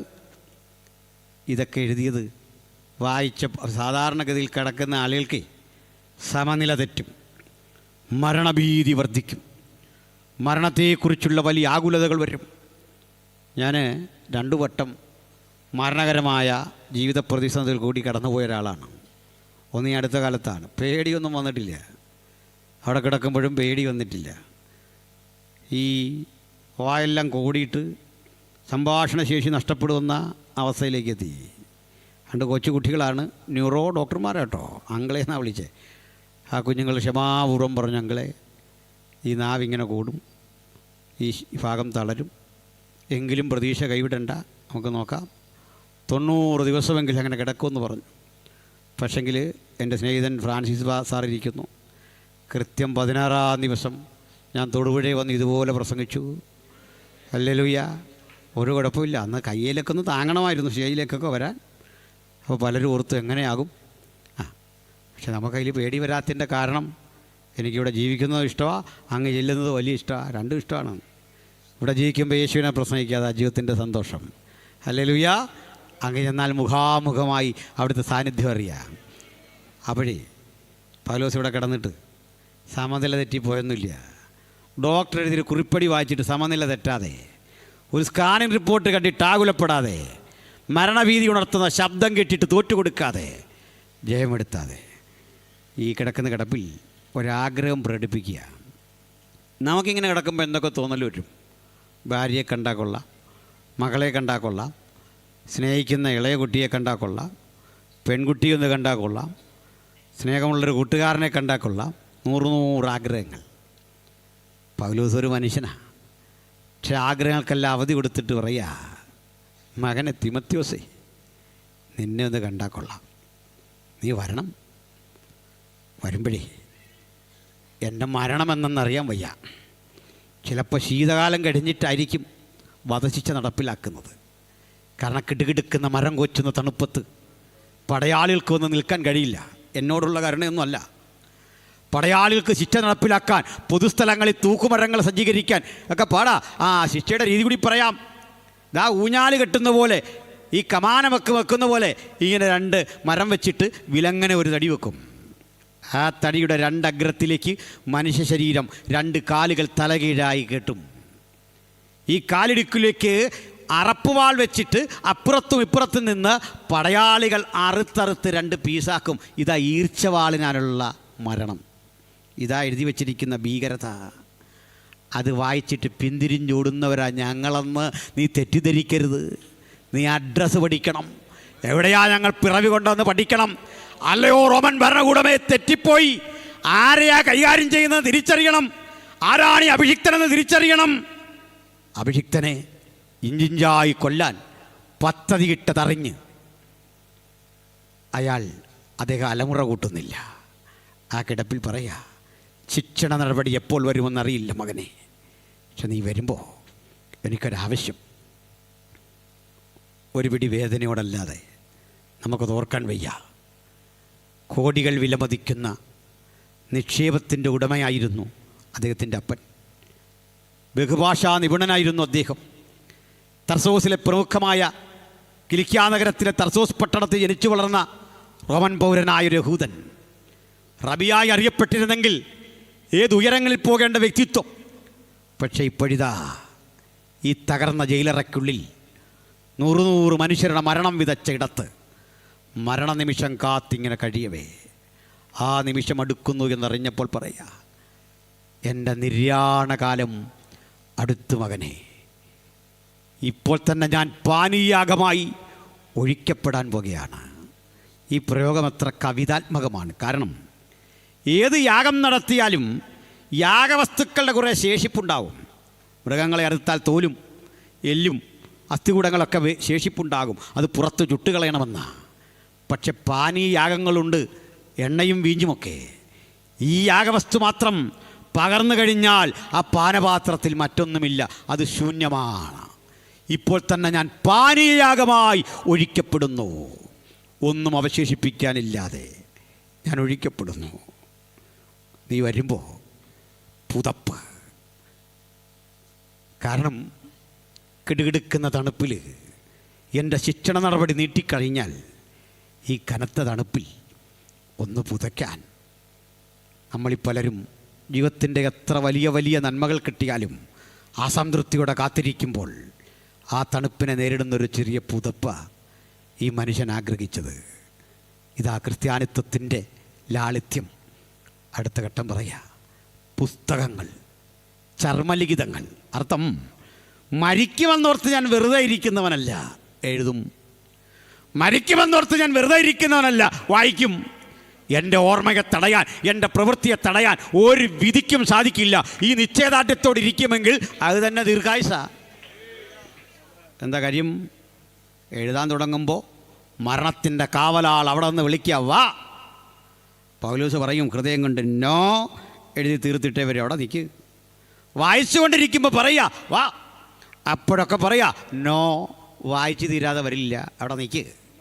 മരണം മാടി വിളിച്ചിട്ടും വിശ്വാസത്താൽ അവനെ ഒരു വിളിപ്പാടകല മാറ്റി നിർത്താൻ കഴിയുന്ന കർമ്മനിരത നമ്മുടെയൊക്കെ ജീവിതത്തിലുണ്ടാകട്ടെ. ഇന്ന് രാത്രി ധൈര്യം ജീവിതത്തിൽ വരട്ടെ. ഒന്ന് ചിന്തിച്ചുറപ്പിച്ചു പോകാം, ഇതുവരെ പ്രസംഗിച്ചതല്ല എന്നെ കാത്തിരിക്കുന്ന ശുശ്രൂഷ, അതിലും വലുത്. ഇതുവരെ പാടിയതല്ല, അതിലും ശ്രേഷ്ഠം, മഹത്തരമായതൊന്ന്. അത് കഴിയാതെ എനിക്ക് ഈ ലോകം വിട്ട് പോകാൻ കഴിയില്ല. എൻ്റെ ദൈവത്തിൻ്റെ വിളിയും തിരഞ്ഞെടുപ്പും അങ്ങനെയാ. ചിന്തിച്ചു മടങ്ങാം. ഞാൻ പറഞ്ഞിങ്ങനെ നിർത്തുന്നു. സഹചരി, കത്ത് കിട്ടിയ പൗലോസ് തിമോത്തിയോസ് കാതങ്ങൾ താണ്ടി പുതപ്പും പുസ്തകങ്ങളും ചർമ്മലിഖിതങ്ങളുമൊക്കെ സമ്പാദിച്ച് കാരാഗൃഹത്തിൻ്റെ അടുക്കലെത്തി. ഇതാ ചരിത്രം. കാരാഗൃഹത്തിൻ്റെ മുമ്പിലെത്തുമ്പോൾ വാതിൽ കാവ നിൽക്കുന്നവൻ ചോദിക്കും, ആരാ, എന്ത് വേണം? അതെ, എൻ്റെ ഗുരു ഇതിനകത്തുണ്ട്. അദ്ദേഹം എന്നെ ഒന്ന് കാണാൻ ആഗ്രഹിച്ചു. വധശിക്ഷയ്ക്ക് വിധിക്കപ്പെട്ട ആളാ, എന്നെ ഒന്ന് കടത്തിവിടണം. ഓ, നിൻ്റെ പേര് തിമോത്തിയോസ്, നിൻ്റെ ഗുരുവിൻ്റെ പേര് താർസോസിലെ ശൗൽ എന്ന് വിളിപ്പേരുള്ള പൗലോസ്. അറിയാം, യേശുവിനെ പ്രസംഗിച്ചു എന്ന കുറ്റം ചുമത്തി ഇതിലടയ്ക്കപ്പെട്ട പൗലോസ്. പക്ഷെ സുഹൃത്തെ, താമസിച്ചു പോയി. ഇന്ന് പ്രഭാതത്തിൽ സൂര്യോദയത്തിന് മുമ്പ് അദ്ദേഹത്തെ വിലങ്ങണിയിച്ച് ചാട്ടവാറിനടിച്ച് ഈ ഇടനാഴി കടത്തി ദൂരെ കാണുന്ന മലയുടെ താഴ്വരയിൽ 3 ഫൗണ്ടെയിൻ എന്നറിയപ്പെടുന്നൊരു സ്ഥലമുണ്ട്. 3 ജലധാരകൾ സംഗമിക്കുന്ന സ്ഥലം. ആ ജലധാരകളുടെ ആരവത്തിൻ്റെ ഉള്ളിൽ ആർത്തലയ്ക്കുന്ന ഹതഭാഗ്യൻ്റെ ശബ്ദം കേൾക്കാതിരിക്കത്തക്ക വിധം ശിക്ഷ നടപ്പിലാക്കുന്ന കൊലക്കളമാണത്. അവിടെ ഇരുമ്പ് കമ്പികൾ കെട്ടിവെച്ച് തല കീഴായിട്ടിട്ട് ഇഞ്ചിഞ്ചായി അറുത്തു കൊല്ലാൻ വിധി പ്രഖ്യാപിച്ചുകൊണ്ട് മുന്നടക്കുന്ന റോമൻ പടയാളിയും പിന്നാലെ പോകുന്ന സംരക്ഷകരും വിധി നടപ്പിലാക്കാൻ വാൾ കയ്യിലെന്തിക്കൊണ്ട് വരുന്ന കർമ്മനിരതരായ സേനാനായകന്മാരും ആർത്ത് വിളിച്ചിതുവഴി പോകുമ്പോൾ പൗലോസ് എന്ന തൻ്റെ ഗുരുവിനെ ഞാനും കണ്ടു. സാധാരണ ഇതുവഴി പോകുന്നവർ ചീത്ത പറഞ്ഞും പുലഭ്യം പറഞ്ഞും അലറിക്കരഞ്ഞും ശവിച്ചും പോകുമ്പോൾ നിൻ്റെ ഗുരു ഞങ്ങളെയൊക്കെ നോക്കി അനുഗ്രഹിച്ചു. പീഡിതനെ നോക്കിയും അനുഗ്രഹിക്കാൻ കഴിയുന്ന, പീഡിപ്പിക്കുന്നവനെ നോക്കിയും അനുഗ്രഹിക്കുന്ന ഒരൊറ്റ മാർഗമേ ഉലകത്തിലുള്ളൂ. അത് യേശുവിൻ്റെ മാർഗമാണ്. ആ മാർഗത്തിലാണ് നമ്മളിന്ന് വിശ്വസിക്കുന്നത്. ആക്രമിക്കാൻ അടുത്തു വരുന്നവനെയും കരം നീട്ടി സ്വീകരിക്കുന്ന, കയ്യിൽ കരവാളന്തി കഴുത്തറത്ത് പന്താടാൻ ഓടി വരുന്നവനെയും കരമുയർത്തി ആശംസകൾ അർപ്പിക്കുന്ന ഒരൊറ്റ മാർഗമേ ലോകത്തിലുള്ളൂ. അത് യേശുവിൻ്റെ മാർഗമാണ്. ഇതാ അവൻ കൊല ചെയ്യപ്പെട്ടു. മകനെ, അന്ത്യനിമിഷങ്ങൾ നേരിട്ട് കണ്ട എനിക്ക് ചേതോഹരമായ അനുഭവമായിരുന്നു ആ യാത്ര. പക്ഷെ തിമോത്തിയോസ്, നീ ഇവിടെ നിൽക്കരുത്. നിന്റെ മാർഗം നിരോധിക്കപ്പെട്ടതാ. ഈ ശബ്ദം കേട്ടാൽ നിന്നെയും പിടിച്ചകത്തിടും. തിമോത്തിയോസ്, ഈ നിൽക്കുന്ന ഞാനും അദ്ദേഹത്തിൻ്റെ വാക്കുകളിലൂടെ യേശുവിനെ കൈക്കൊണ്ടയാളാ. പ്രാണൻ സംരക്ഷിക്കാനെങ്കിലും പോയിക്കൂടെ തിമത്യോസ്? പുതപ്പും പുസ്തകങ്ങളും ചർമ്മലിഖിതങ്ങളും നെഞ്ചോടടുക്കി പിടിച്ചുകൊണ്ട് തിമത്യോസ് തിരികെ നടക്കുമ്പോൾ ഒന്ന് പറഞ്ഞു, പിന്തിരിഞ്ഞു പോകുകയല്ല. എൻ്റെ ഗുരുവിന് വേണ്ടി ഒടുക്കം പറഞ്ഞൊരു കാര്യമുണ്ട്. മകനെ തിമത്യോസേ, ക്രിസ്തുയേശുവിൻ്റെ കൃപയാൽ ശക്തിപ്പെടുക. പടചിർത്തവനെ പ്രസാദിപ്പിക്കേണ്ടതിന് യാതൊരു പടയാളിയും ജീവനോപാധികളിൽ ഇടപെടുന്നില്ല. ഞാനും എൻ്റെ യേശുവിന് വേണ്ടി എരിഞ്ഞടങ്ങാൻ, കർമ്മനിരതനാകാൻ ഈ പുതപ്പും പുസ്തകങ്ങളും ചർമ്മലിഖിതങ്ങളും അത്തരമൊരു സ്മരണയായി ജീവിതത്തിൽ, ഹൃദയത്തിൽ പെരുമ്പറ മുഴക്കുന്നു. ഈ പെരുമ്പറയുടെ ശബ്ദം 2000 ആണ്ടുകളായി നിലയ്ക്കാതെ ഇന്നും ഉള്ളിൽ കൊണ്ടു നടക്കുന്ന ആ തുടിതാളം നഷ്ടപ്പെടാതെ നമുക്ക് യേശുവിന് വേണ്ടി ഈ കൊല്ലവും പ്രവർത്തിക്കാൻ സർവശക്തൻ കാരുണ്യം കാണിക്കട്ടെ. ഈ വചനം കേൾക്കുന്നവർക്കിടയിൽ നിന്ന് യേശുവിനെ അനുഗമിക്കാൻ മാത്രമല്ല, യേശുവിനെ പ്രസംഗിക്കാനും യേശുവിന് വേണ്ടി നിൽക്കാനും പാടാനും കഴിയുന്ന ചില കൂടി ഉരുത്തിരിയട്ടെ. ഇതാണ് ഞങ്ങളുടെ പ്രാർത്ഥന. ആ ബോധ്യത്തിൽ എനിക്കെൻ്റെ യേശുവിനെ അനുഗമിക്കണം, എനിക്ക് ദൈവവൈതലാകണം. ആർക്കാഗ്രഹമുണ്ട് അവർക്ക് സ്വയം സമർപ്പിക്കാം. ഞാൻ യേശുവിനെ സ്വീകരിച്ചു, എനിക്കെൻ്റെ യേശുവിനെ പ്രസംഗിക്കണം. അവസാന ശ്വാസത്തിലും യേശുവിനെ പ്രസംഗിക്കണം, യേശുവിനെ പ്രസംഗിച്ചു മരിക്കണം. ആഗ്രഹിക്കുന്നവരെ ഓർത്ത് ഞാൻ ദൈവത്തെ സ്തുതിക്കുന്നു. ഒരു വേള യേശുവിൻ്റെ സുവിശേഷം, യേശുക്രിസ്തുവിൽ കൂടിയുള്ള രക്ഷ, അത് ആത്യന്തികമായ വിടുതലാണ്. യേശുവിലെ രക്ഷ ആത്യന്തികമായ നിത്യതയാണ്. അത് കരഗതമാക്കാതെ ആരും മടങ്ങരുതേ. നമുക്കെല്ലാവർക്കും കണ്ണുകൾ അടയ്ക്കാം, ഹൃദയത്തെ ഏകാഗ്രമാക്കാം. തമ്പുരാൻ്റെ സന്നിധിയിൽ യേശുവിനെ അനുഗമിപ്പാൻ, യേശുവിൻ്റെ പാതയെ നടക്കാൻ നിങ്ങൾക്കൊരു ഉൾവിളിയുണ്ടെങ്കിൽ, ഞാൻ ഇന്നു മുതൽ യേശുവിനെ അനുഗമിക്കുന്നു. അല്ല, ഞാൻ യേശുവിനെ അനുഗമിച്ചവനാണ്, അനുഗമിച്ചവളാണ്, എനിക്കെൻ്റെ യേശുവിനെ പ്രസംഗിക്കണം. ഈ നാവ് യേശുവിന് വേണ്ടി, ഈ ഹൃദയം യേശുവിന് വേണ്ടി. ആ തുടിക്കുന്ന ഹൃദയത്തോടെ യേശുവിനെ അനുധാവനം ചെയ്യാൻ ആരുണ്ട്?